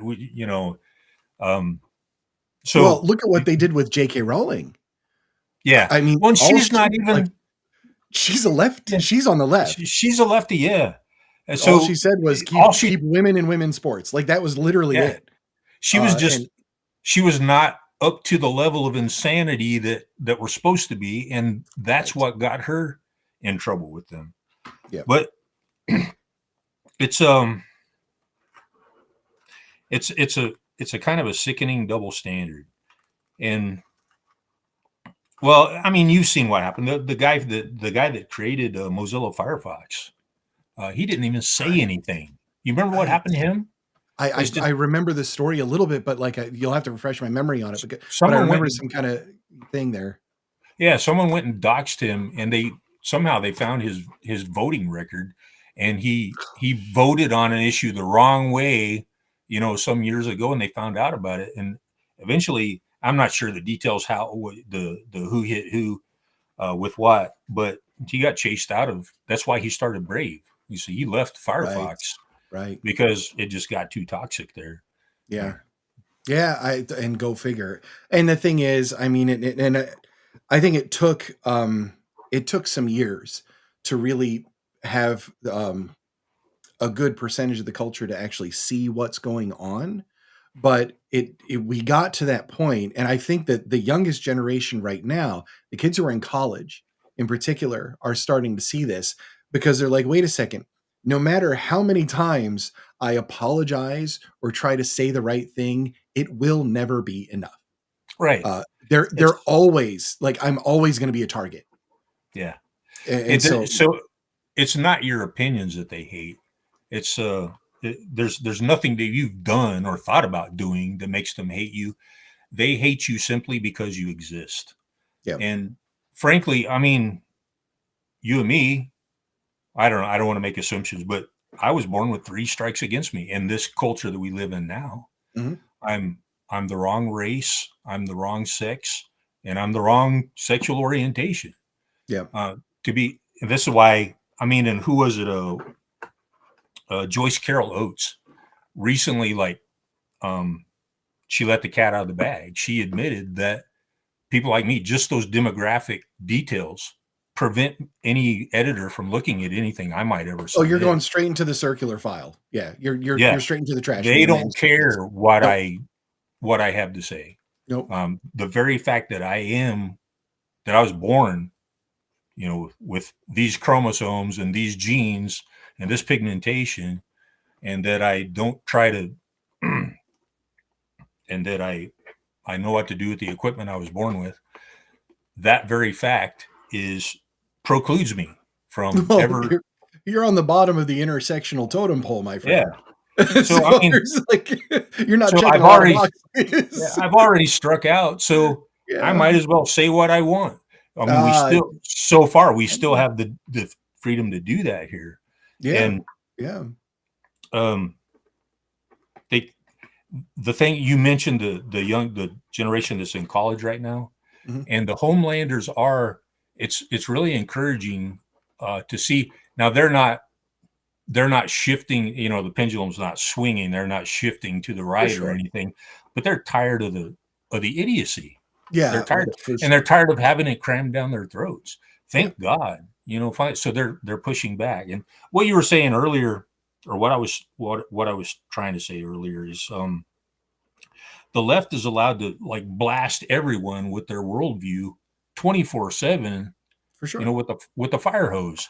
Yep. And in people on the right, even people that might agree with me, as radical as they might be, um, even people that agree with me are like, oh yeah, but you can't put that in fiction, you can't put that in a comic, people just want good comics. Yeah. um, Yeah. so so we're Right. supposed to have an ideological vacuum on our side. We're not Right. allowed to present the opposing argument. um, and I mean, you got to be careful when you're presenting an argument, or if you're just trying to get people to think in a different direction, Right. because you can wind up on the soapbox and preaching, and no one wants to be preached at, even if they Yeah. agree with you. But um, the double standards got to go. And like when you look at comics, well, actually, that would probably take too long. I don't know how much time we have, but It's all so good. I mean, like you see that actually if you pay attention to Eric July and Rippaverse, yeah. and what he's done with that, and basically has just said like just screw the gatekeepers. Every single part of this, from the moment it's an idea to getting it into my customers' hands, I want to control because I'm tired of everybody's crap, and Well, it's really Eric, inspiring. he was it's kind of similar to what happened to J.K. Rowling. He's not, as far as I can tell, his comics aren't overtly political. Oh no, not at all. Yeah, It's just the fact that he's not pushing the LGBT, right, pandering, and the the other stuff that America's evil. America's always right. been evil. America was never great. He's not pushing that narrative, so that's why he got so much hate at the Yeah. beginning. That seems to have simmered down now. So, Yeah, I think so because they're realizing that everybody called for him to fail. They're like, you got lightning in a bottle with your first issue, but he's just been killing it ever since. Because people are like, actually, this is just like it's just really great to have a comic like this again, and not have like, I just look at Thor. Like just oh my canonically, god, oh my god, canonically, Thor is now a Disney princess. And yeah, it's like, wait a second. So Disney bought holy you, cow! Do they changed, not know? See, they're always making fun of our intelligence. Do uh, they not understand that there are goddesses already in Greek and I Roman know, like and what? Norse mythology? There Uh, are so many ready-made characters they could use. See, and that's the other thing that's so infuriating about them is they're parasites. They don't they don't come up with anything themselves. They right, pervert what exists and right. twist it to fit, the narrative that they want to push, that fits the agenda Well, that they want to push. yeah, this is why you've got people rewriting classics, and they're rewriting it for a modern audience, which is a set of words I despise just as much as for the greater good. I hate Oh, both of those phrases. by the I'm way, very I have a short novella called The Greater Good. So, oh and goodness gracious. it's a All right. humor. It's a satire. So if you ever want to look I'm at into it. that, I'm into it for sure. No, and you're right in terms of all of the double standard, because you'll have people that will say like, you're a misogynistic, patriarchal, teabagging, deplorable, cousin stooping birther troglodyte. Why can't you be tolerant? And Wait a I'm like, minute. like, do you hear what you're saying right Did you now? miss any adjectives there? I think there might be one or two Probably you get a missed. lot of them in I'll there, think of them.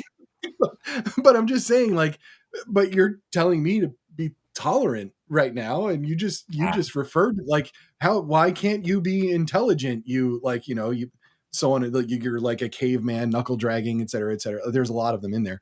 well, But there's something that there's something there where it's like, hang on. And I remember pre-Elon buying Twitter, and I was on there. I was on Twitter for about 5 years before, and finally it was like I'd had enough with that platform. I was outright told by authors in the writing community, you cannot have a black character in your book because you're white, and you shouldn't be writing it. oh, Like, it's a are you catch-22 serious? though, because if you don't have Yes. a black character, you're a racist. You got no black Well, characters. exactly They're right. not So represented. I'm like, what are you trying to, like? Do I have to do I have to identify as black to write the black character and then just go back to what I like? I don't even know how to handle this right Now now, that might because work. That might work. it's just insane. Like, it's just insane. Why can't we just be storytellers, Yeah, and have the characters fit, and have all these things? You and I could go on about this for like hours. I'm sure. So I want to dip a little bit more into the creative stuff and all that kind of stuff before we Yeah, have to sorry just I sidetracked you. I no, no, no. Look, I'm didn't mean totally like, it's like boomer energy. We're just like, get off my lawn, everybody. to. So I'm all right. I do want to hit. Technically, just saying he was silent generation. It's right. Like, what was the one with Clint Eastwood just like sitting on his porch with the shotgun and the, you Gran know, Torino. yeah, that was it. Yeah, yeah. Yeah. Gran Torino was like a get off my lawn movie. Yeah. I want to hit some of the comments just to touch on a couple things. Sorry, folks. Like, we've just been very involved in this. But I do like to include. Jesse's gone, but I'm going to throw this one up. Pre and post 9/11 makes a huge difference.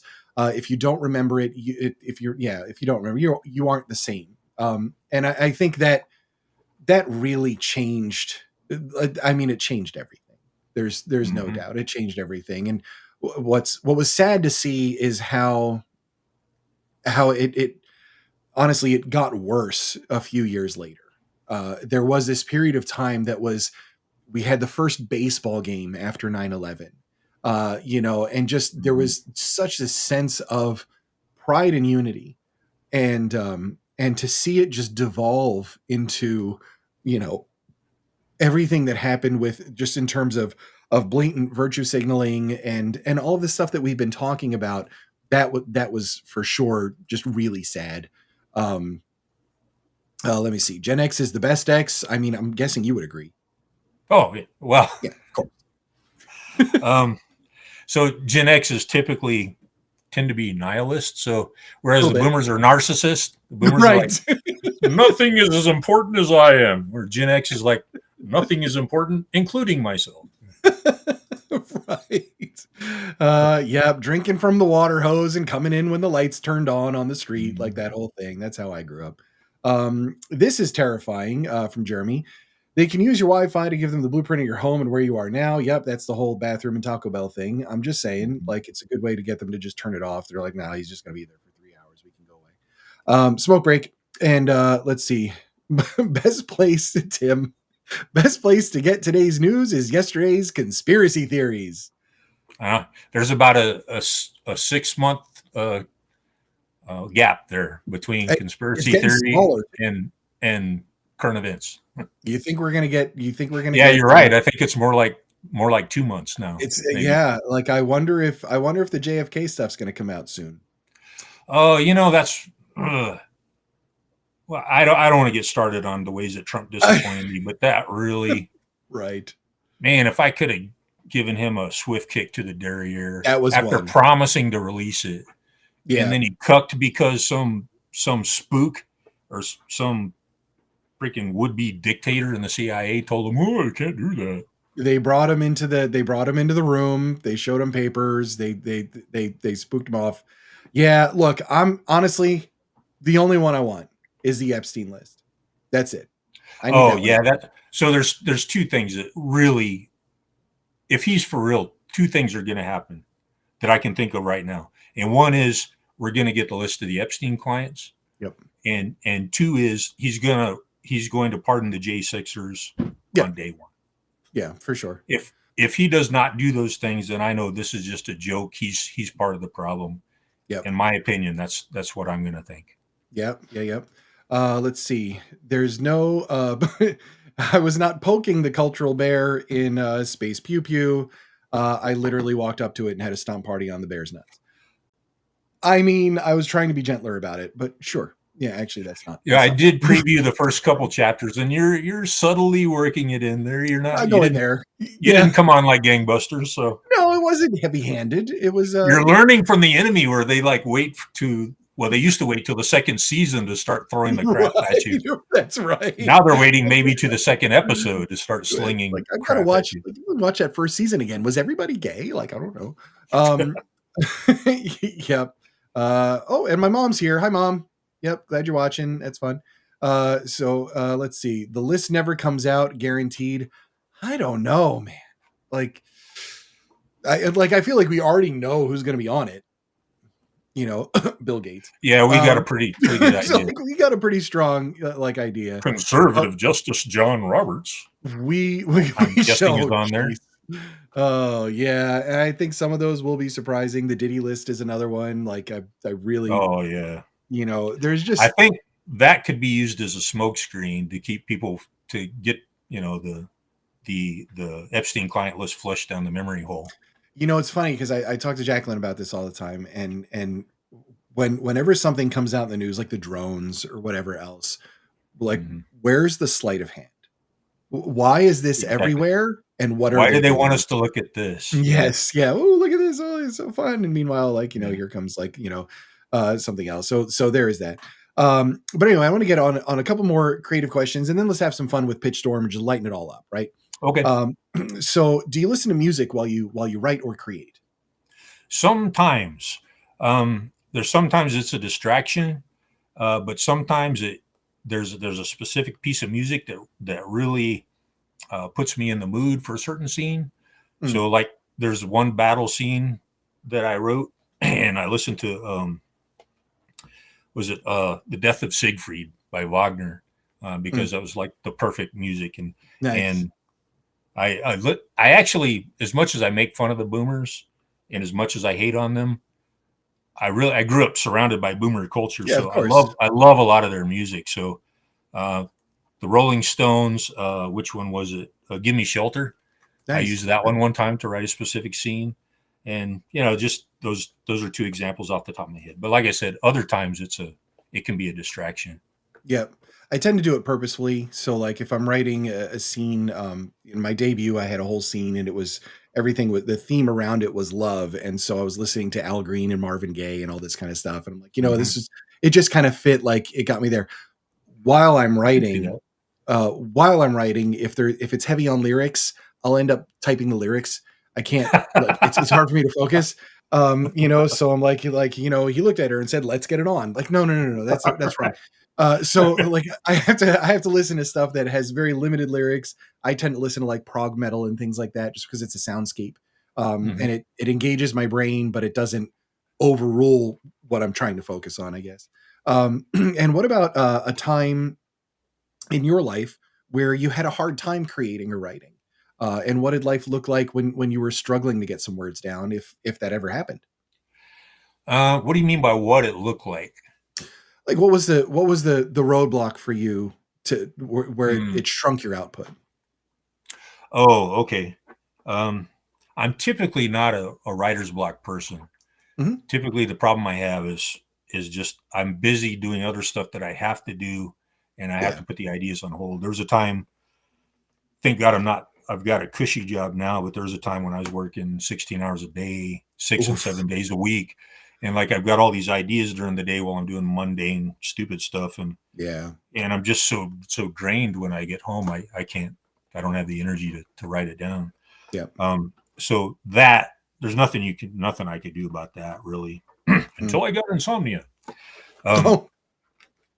But like when you mentioned a couple of times that you've lost loved ones and I've lost I've lost some people, and when something happens that really gets me down, sometimes that can be a hindrance. Yeah. Or like right now, I'm busy coloring and lettering, and I have to put all my ideas on hold. That's kind of back in the first category.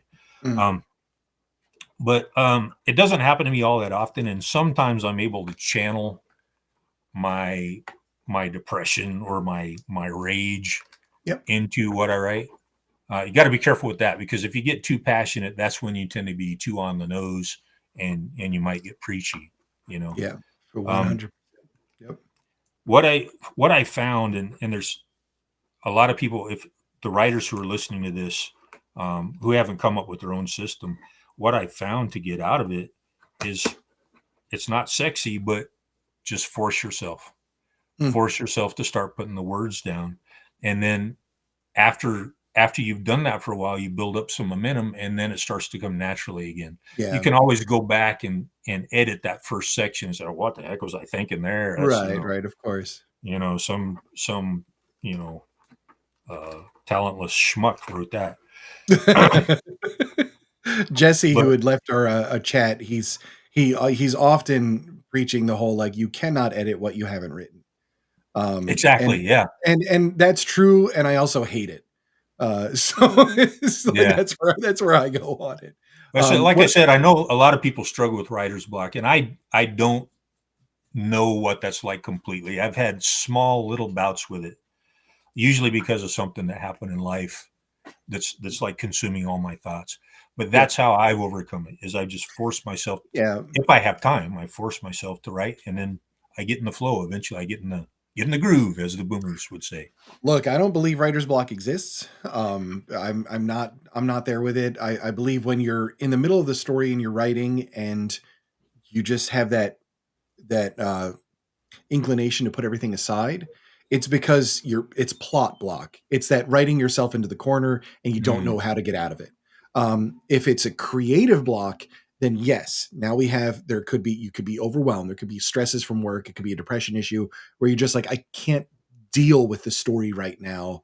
I'm consumed with my own ruminating in here, or something along those lines. But it's tends to be like there's a different issue. If you're a writer, you're an author, you're a creator, you don't forget how to be creative.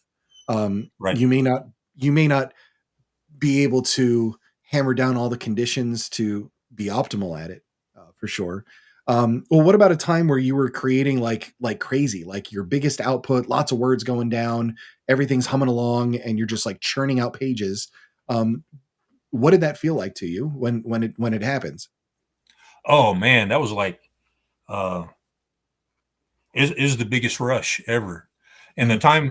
the time where that happened the best was, I was still single at the time, and it was that time I was telling you about, when I, between, when I started writing my debut novel. Mm. And I had some vacation saved up, and I took that vacation. I unplugged my phone. I still had a landline in those Oh, days. I did nice. not have my own cell phone yet. Yep. Um, I did not turn on the TV. I stocked a bunch of food so I didn't have to leave the apartment, go to grocery trips and stuff like that. Oh, excellent. Yep. I stayed in my apartment, and I just pounded out the first draft in a week. And Holy moly. boy, yeah, I was smoking. Um, and Woo. if I was still single, I would do it like that every single time for every book. Right. Unfortunately, I can't, so I have to do it where I can. Other Um, concerns. Yep. Yep. For sure. I've never quite got in the groove to that extent since then. I Yeah. wish I Yeah. could, but when it's just a beautiful thing when it happens. And Yeah. now I'm experiencing something even better, because I wrote the script for this graphic novel, and the artist is bringing it to life. I don't know. I Mm, can't remember if you said you used to play music, or you I were did. Yep. having. Yep. For You sure. did. Okay. Yep. I'm a very musical person, although the only instrument I can play is the radio with difficulty. But I almost became a drummer. I almost learned the guitar, but Excellent. um, so you understand, when you see, or you're part of it, even better. A couple musicians start putting a song together. Oh yeah. They start, whether it's an original, or they're covering or something. It doesn't really matter in my experience. It's just magical. when you observe, when you witness that coming together, and I'm experiencing something similar now with this graphic novel. Mm. Me and the artist are working together to bring something to life, Like a little and it's band. just, Yeah. yeah, and it's like the same kind of magic you see when musicians do, put something together. Only I'm a part of it this time. Oh, that's So amazing. Yeah, so yeah. words don't fail me. Imagine that. Yep. Describing what a rush that is. Right, right, right. I'm actually on tap 2025. I'm starting to work on a first graphic novel project. Really, I have no idea what I'm doing. I don't know what to expect. So there's going to be a lot of missteps and a lot of artists learning. are flakes. Yeah, I mean, yeah, 99% of artists are I flakes. already knew that one. And if I'm AI wasn't even less dependable, you might want to start out with that. why does he have a different number of fingers every yeah, Yeah. so yeah, but it is it's I know it's going to be a different creative process for that. And I just have no idea. I'm just totally blind. But look, I've been in the jam bands before, and the most fun I ever had was when I just picked up the amp and my bass and I went over to my friend's house. He was an excellent drummer, like just Mhm. really, really good. And we'd have a guitar person that like we kind of knew that would come Mhm. over, and or different people would come in and out, and we jam with different people. And You you're start right, feeding off each other. once yeah, there's that little flow state that happens where you're like, man, this is just really like, this is just like you're in the pocket, everything And just sounds so great. the spontaneous ones are the best, I think. Absolutely. Yeah, Yeah. absolutely. Yeah, no, yeah, for sure. That's a great analogy, honestly, of how that can work when you're working with other people on it and everything else. You don't want to be stuck with the dude that like, he's all he has is like the little like Fisher Price kit, that he's banging on and all that stuff. So there's that. Which would be me. Yeah, I mean, like it happens. It's okay. I'm like, I've got, let's say I can play spoons, or, yeah, I could just like clap enthusiastically or what have you. But no, I've done a little bit of everything. I've played piano, I've played guitar, I've played bass. I have an accordion. Was my dad's. He was a player for many, many years with my grandfather. And like, the only thing I can do on it is like, that's it. But like You have just described what I can do on a wind instrument. oh man, let me.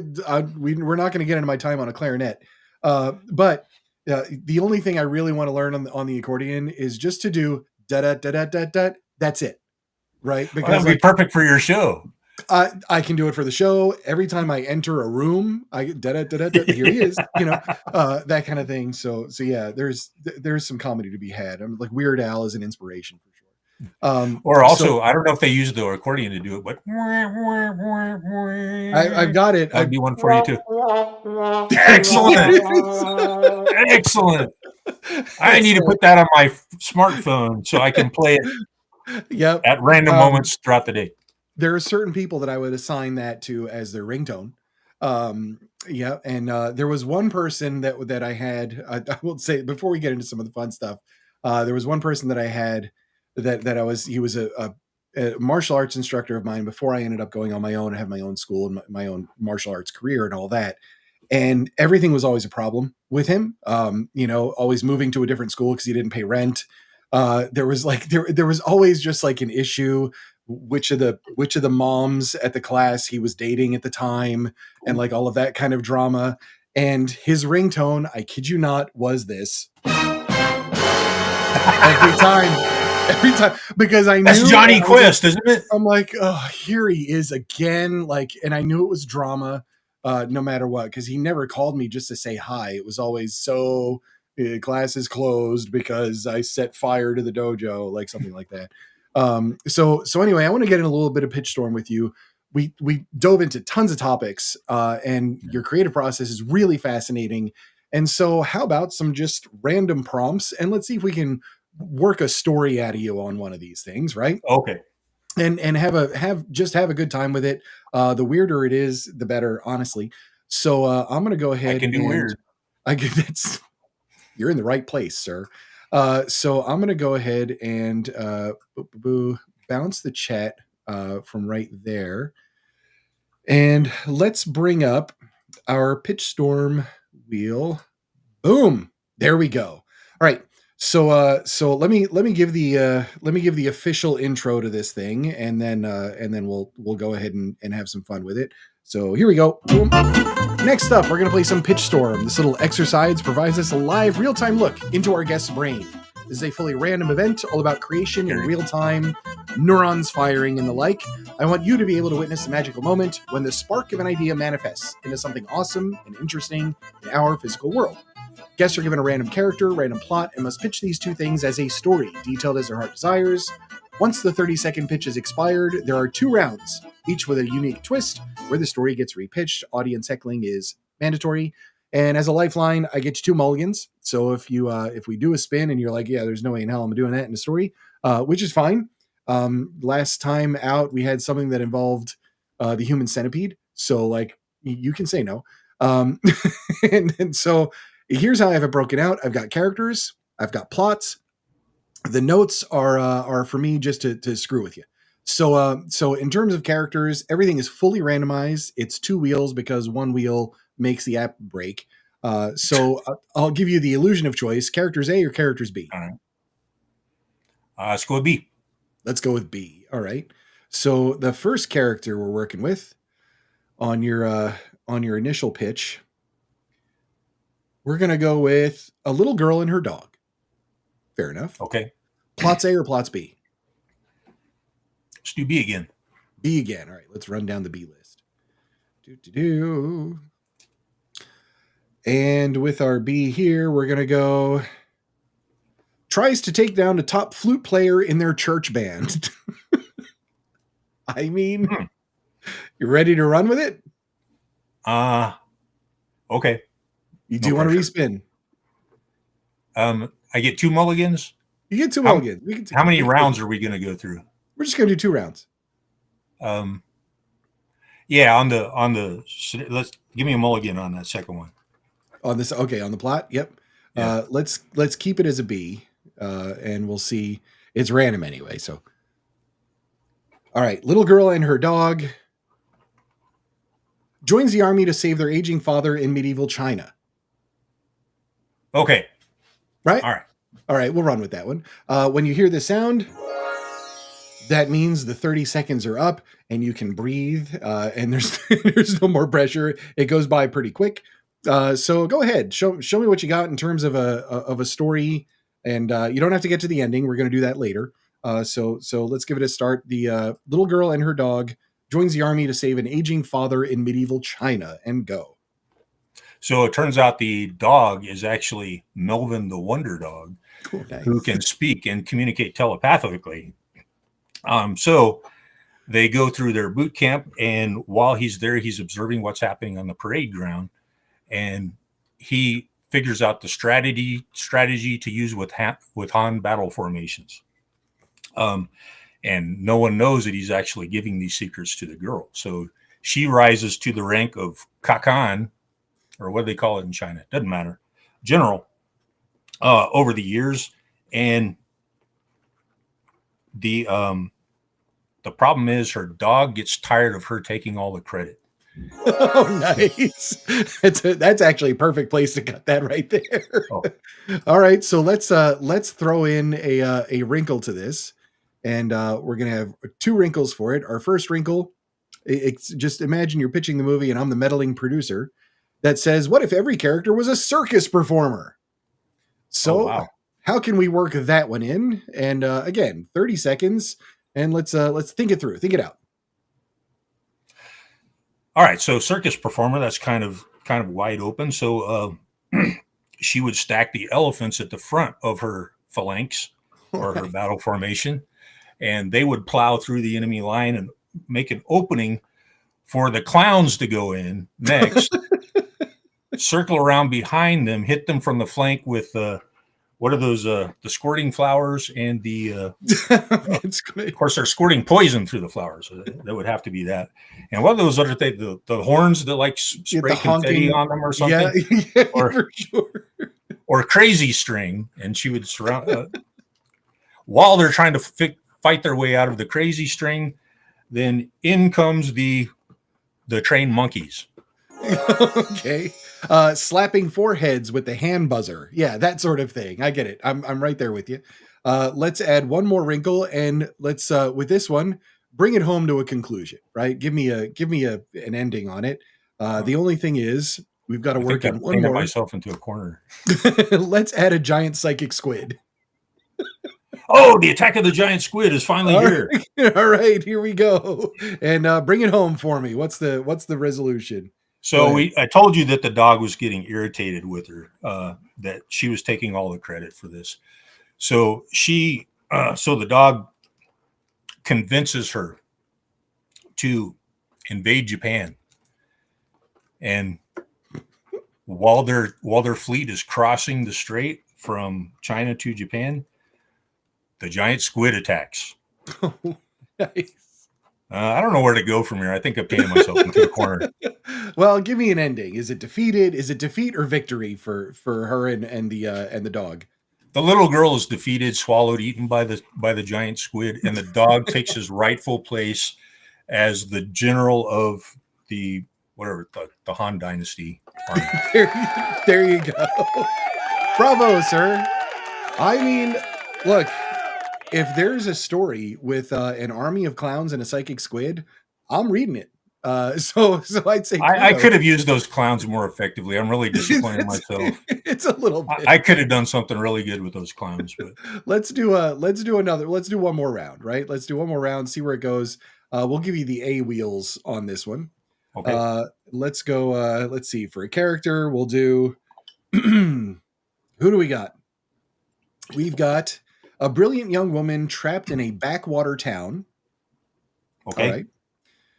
And the plot to this particular story teaches poor kids to read. A little boring. Yeah, let's do a mulligan here. Let's do them all again on that one. Yeah, for sure. Use my last one. That's all right. We'll run with it. You're just going to have to make it sexy if it's not. Let's see. Tries to save the small town from a monstrous seal. Oh, much better. Okay, so we've got a brilliant young woman trapped in the backwater town is trying to save said small town from a monstrous seal. That one's too easy. It's over too quick. She just throws him a beach ball. There's got to be more. And he's too distracted to oppress the town. What do I know about seals? Well, really, man, that's really politically incorrect for you to make the seal the villain. We're not, after all the save the seals propaganda we went through in the 80s and 90s. Maybe the monstrous seals. Maybe this town cooks seal for like a family meal, and the seal is just like out for revenge. There's something we could do there. Gee. Okay, so she packs explosives into a beach ball. Oh, nice. Tosses it to the seal. Tosses it to the seal. Then he's blasted into flesh fragments, and just like the Eskimos, they gather the blubber and turn it into candles, into all right. So soap. So we have a defeated seal, but the story's got to go on. This is reminding me of that time in Oregon where they stuffed the dead whale with dynamite. That was a good one. That really happened? It did really happen. There's news things. Yeah, there was. I lived in Oregon for 2 years. It was just definitely local legend. There was this dead whale washed up, and it was stinking and festering and rotted. And so they're like, well, we can't drag it out to sea. It's on sand. So they packed it full of dynamite, and we're like, let's do this. And they had it on the news thing. Well, what happened was it just blew gigantic 100-pound chunks of bloated, rotted whale into the sky. And of course, it started falling on everybody's car that was there to watch the event. Nice. It was total mayhem. Yeah, no, that was a good one. All right. So they plagiarized me years before the fact. They did. No, I like it, though. That's good. That's a good callback. So let's see. The foreign market loves action and horror. So how do we make this story more action and horror? Action and horror. Yeah. Okay, so obviously the seal would be a carnivore. Yeah. Who has an affinity for little children, of course. Children taste sweeter. Yeah. And It can teleport. Oh, all right. So, right? What's worse than a teleporting carnivorous seal? Not much. Yeah, for sure. So, the brilliant lady stuck in a small town, uh, her plan to deal with this, what she's got to lure him somewhere with fish Of and course, spring her obviously. trap on him, because I assume the seals eat fish. I mean, what else Yeah, would they eat, right? perhaps a local pet shop would do the trick. Yeah. Yeah. So actually, and she should lure him with this fish that the Jamaicans eat, sawfish. They don't bother to take the bones out of their fish. So Oh, I guess any fish would be deadly that way. But anyway, she doesn't debone them first. for sure. All right. So trying to get the seal to just gag on the fish. Let's bring it home with a resolution. And how do we get an ending considering our last wrinkle in this thing? And let's say, you know what's fun? When random inanimate objects come to life. Let's add one of those. So how can we get to an ending with something inanimate coming to life, a la Disney cartoon? Oh, wow. Something inanimate comes to life, like something from a Disney cartoon. Or whatever. I mean, Um, it could be a trebuchet. The local trebuchet comes to life. Like, who knows? Every town's got one. Of course. Well, I don't know if you'd ever find it in a Disney cartoon, but let's say Hemi Cuda comes to life. Fantastic. And so the woman, she jumps in this and she drives to the next town where her niece lives. Her niece, who happens to, of course, the Cuda is also a time machine.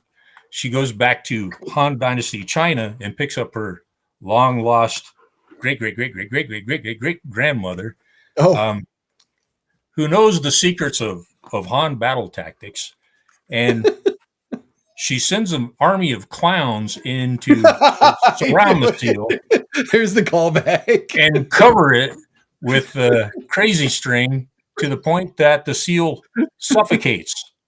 That's good. It's good. The town Just is saved. like you could have it wrapped in the endless kerchiefs out of the clown costume. Yeah. I mean, And then really. Yeah. No, that's then the good. Cuda does an epic burnout to celebrate as the credits roll. Yes. Well, the solo for Freebird is in the background. I like it, sir. I like it. That's good stuff. And I appreciate you playing. That's always fun for me just because it's really nice to see just some of the thought process and all of that kind of stuff in real time. We're creating something out of absolutely nothing just from what's bouncing around in your head. I don't know if I'm ever going to hear the phrase hemikuda on the stream ever again. Probably not. So good on that one for sure.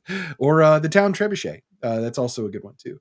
And now that I'm thinking about it, in terms of just like the battle tactics and the clowns, Mm-hmm. if you think about it, they're all coming out of one little 75 Volkswagen Beetle, right? Oh, perfect. So honestly, like along with the elephants, you can fit a lot of those into like a C-130, right? You basically have an endless army of clowns. Just like, all of a sudden there's this just nondescript little car and there's 100 troops coming out of it. Yeah, it's probably more efficient than a Bradley. The clowns. Yeah. Argument could be made. I mean, yeah, I'm just saying. Depending on how much alcohol I've consumed. Even just as human shields, if they're being attacked, all you hear is these random honks and stuff like that. Right. But there's something there. Look, violent military clown fiction, new genre. Yep. So thank you, sir, for playing and being a good guinea pig on that one. And I want to wrap up with one question that I asked everybody towards the end of the stream, which is, if there's somebody out there that's struggling, perhaps they don't even have their first novel out, maybe they do have the first one, they don't know what direction to go in, or they're struggling with some of that imposter syndrome, or that writer's block, so to speak, or whatever else. What kind of advice, as somebody that has been down the road multiple times, made your mistakes, learned from your mistakes, had some success.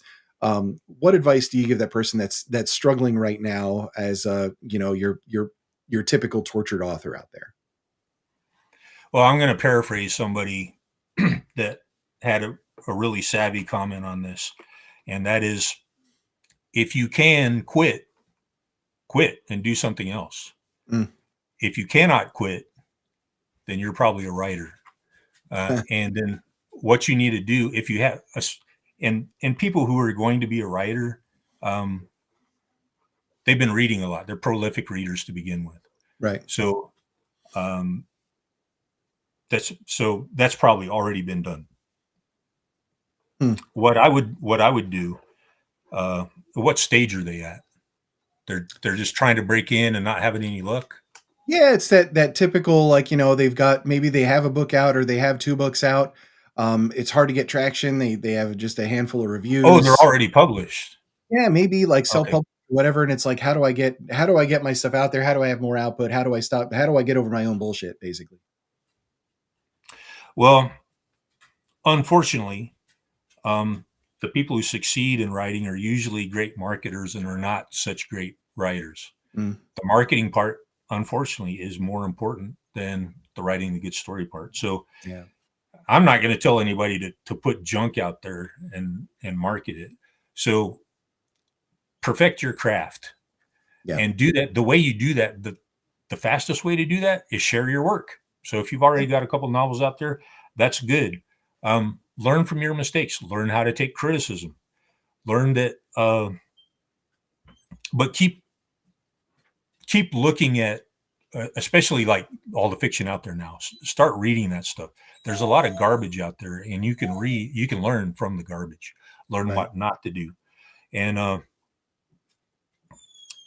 don't try to be somebody else. There's so many people out there that are trying to copycat Tolkien, for Yeah, instance. for Am sure. I saying his name right? Tolkien or Tolkien? Sure. Yep.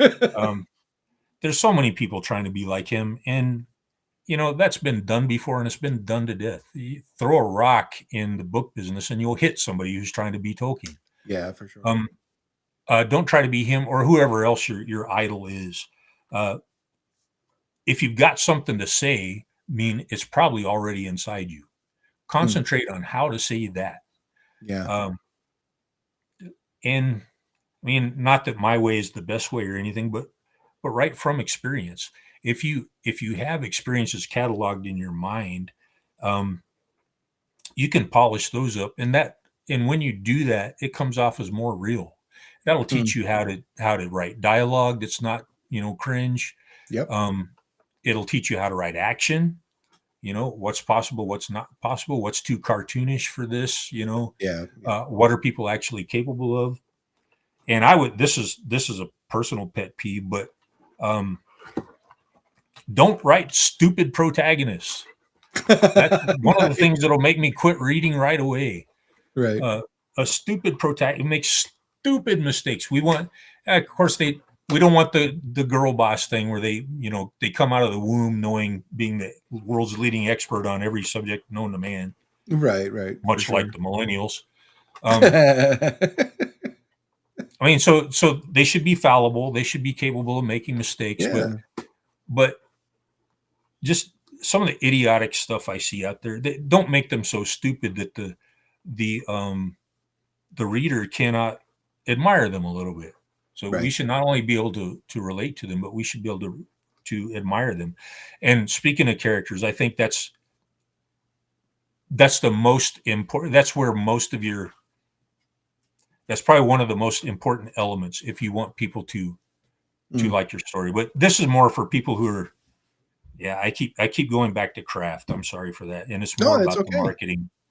Um, I wish I had a clue how to be a better marketer, It's but it's a it's a little bit of both for sure, but in terms of the marketing thing, I do think it's helpful to get yourself out there. First of all, doing something like this, doing the podcast and whatever else.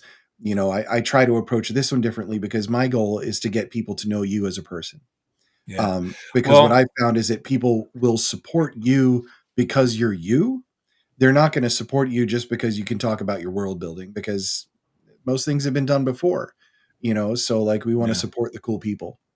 Let me build on that. So, Mm. um, I'm an introvert, Yep. and I'm not a people person. I don't if I could, do all my writing from a secret fortress somewhere and never show my face, I would do that.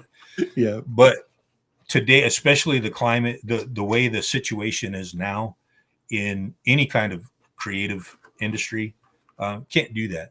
You Yep. got to, unless you're grandfathered in, you're one of those guys who, Yeah, for sure. uh, this is why I'm on this podcast or this Yep. live stream, because I want to succeed, or do I Yeah, want to keep my privacy and keep for sure. anonymity? Did I Right. say that right? Anonymous. And Do anonymity. I want to keep anonymous? Like, well, I want to succeed, so I got to bite the bullet. I got to do stuff like this. I Yep. got to. I might go to Based Con. I'm Yeah. debating That's with myself right now if I'm going to Rob, do that Rob Creasy. Yeah, yeah. and go out there and glad hand and try to network and try to be a people person, I had a great because conversation with him at the last Liberty Con. He's a good dude. Yep. the guy that runs it, Yeah, Rob. Yep. yeah, Rob.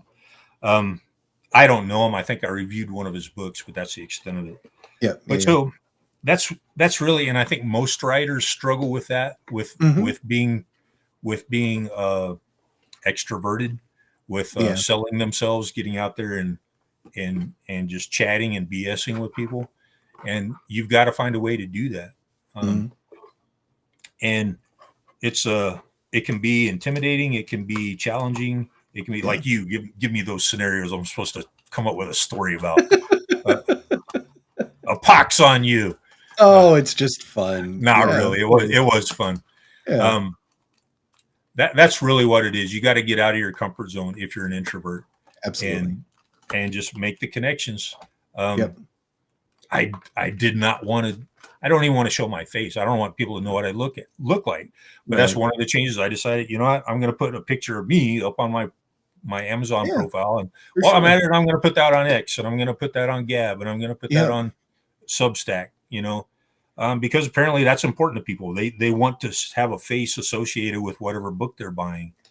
It's funny. Like if you think about, and I don't mean to like run over you on these thoughts because this No, is it's really fun. good, but when you think about like maybe late '90s, like that kind of era, um, a lot like you would see Dean Koontz everywhere, right? He was coming out with Mm-hmm. his books and all that kind of stuff, Right. and you'd see his name there, Koontz, like right on the bottom of the book, and it's real big and the whole thing. Nobody knows what Dean Koontz looks like, but Yeah, I still those don't. those days where you could submit the book and you get a traditional publisher to have a warehouse where they're stocking thousands of copies and they're giving you a 5-figure advance and they're doing all the promotion and this, that, and the other because nobody else could break in the self-publishing or indie space at that point. Yeah. Those days are long gone. Yep. And we have all of these tools, and everything accessible to us to put ourselves out there. We are our brand. And so when you start to approach it that way and say like, listen, this is about relationships and it is getting out there, but a one-to-one relationship with somebody, while wonderful and fruitful as it can be, you have the ability with technology, with a stream like this or whatever else, to have bring a whole lot of people in on that relationship building and being able to get to know you and all those different things, so you can kind of exponentially grow in a way. But it does take a lot of effort and it does take a lot of time. It takes some money, all those different things. And there are people that just don't want to play the game. And You know what though? yeah. I'm sorry. Could No, go finish your for it. thought. Go for it. I was going to say that this could be encouraging to other introverts out there. Yep. Is that the reward in that? There's a reward in this, and that is Yes. that when you communicate, when you socialize with people who read books, I mean, it's invigorating, it's motivating for me at least when I'm around smart people. Yep. When I don't normally talk, I don't have the gift of gab. I'm not I'm not much for socializing, like I said. But Right. when I'm around smart people, when I'm around creative people, when Mm. I'm around people that read, and think for themselves. I Yeah, actually for have a sure. pretty good time talking in social Yeah, media. This absolutely. has been a blast tonight. 100%. Yeah, I agree completely, and I am as introverted as they come. But I've been able to, I'm an introvert in the terms of my way of recharging my battery is just being alone and quiet. Hmm. And that's Yep. that's what it is. But at the same time, I love people. I love digging into their brains. I love figuring things out. I love learning from people. I love little bits of wisdom, and I really enjoy helping others. And so when I put those things together, one of the best things that I can do is take somebody that is a fellow author or creative, bring them on here, connect one on one, and bring other people into the conversation because it allows me to do all those things. I'm helping you. I'm digging into your brain. I'm satisfied. And it's not overwhelming like in front of a room. Tell everybody about yourself. I've done that. I've run the martial arts school. I've done talks in front of 200-300 people at a time. It is exhausting and Hmm. draining. Hmm. But also it's not healthy for us to just be stuck in our own worlds the entire time. And the last thing I want to be is that kind of author that is in his own world, writes the book, goes on to X, has absolutely zero audience, and ends up begging people to buy it for $1.99 on Kindle. Um, Yeah. And then the you know, first thing they hear out of your mouth, the first thing you ever say to them is, "Hey, buy my book." And, right, which is, right. and I'm It's guilty no of good. this. Yeah, So, and it's it's not not the the way way. to do it. Yeah. No, not the way. And likewise, and you've seen the packet that I offer to be on Earthquake and all that, where I'm like, people don't really care. Like honestly, they don't know Right. you. You talking about your world and your characters, nobody gives a shit. You're just So another guy pimping, you know, pimping your book, and yeah. everybody's doing that. So it's like there's got to be a different way and a new way. That's what I'm at least trying to do here. So, but on that, now another 30 seconds to pimp all the things that you want to pimp and all that kind of stuff. If you change your mind and you want to do the interpretive dance, it's totally cool. Like we're fine.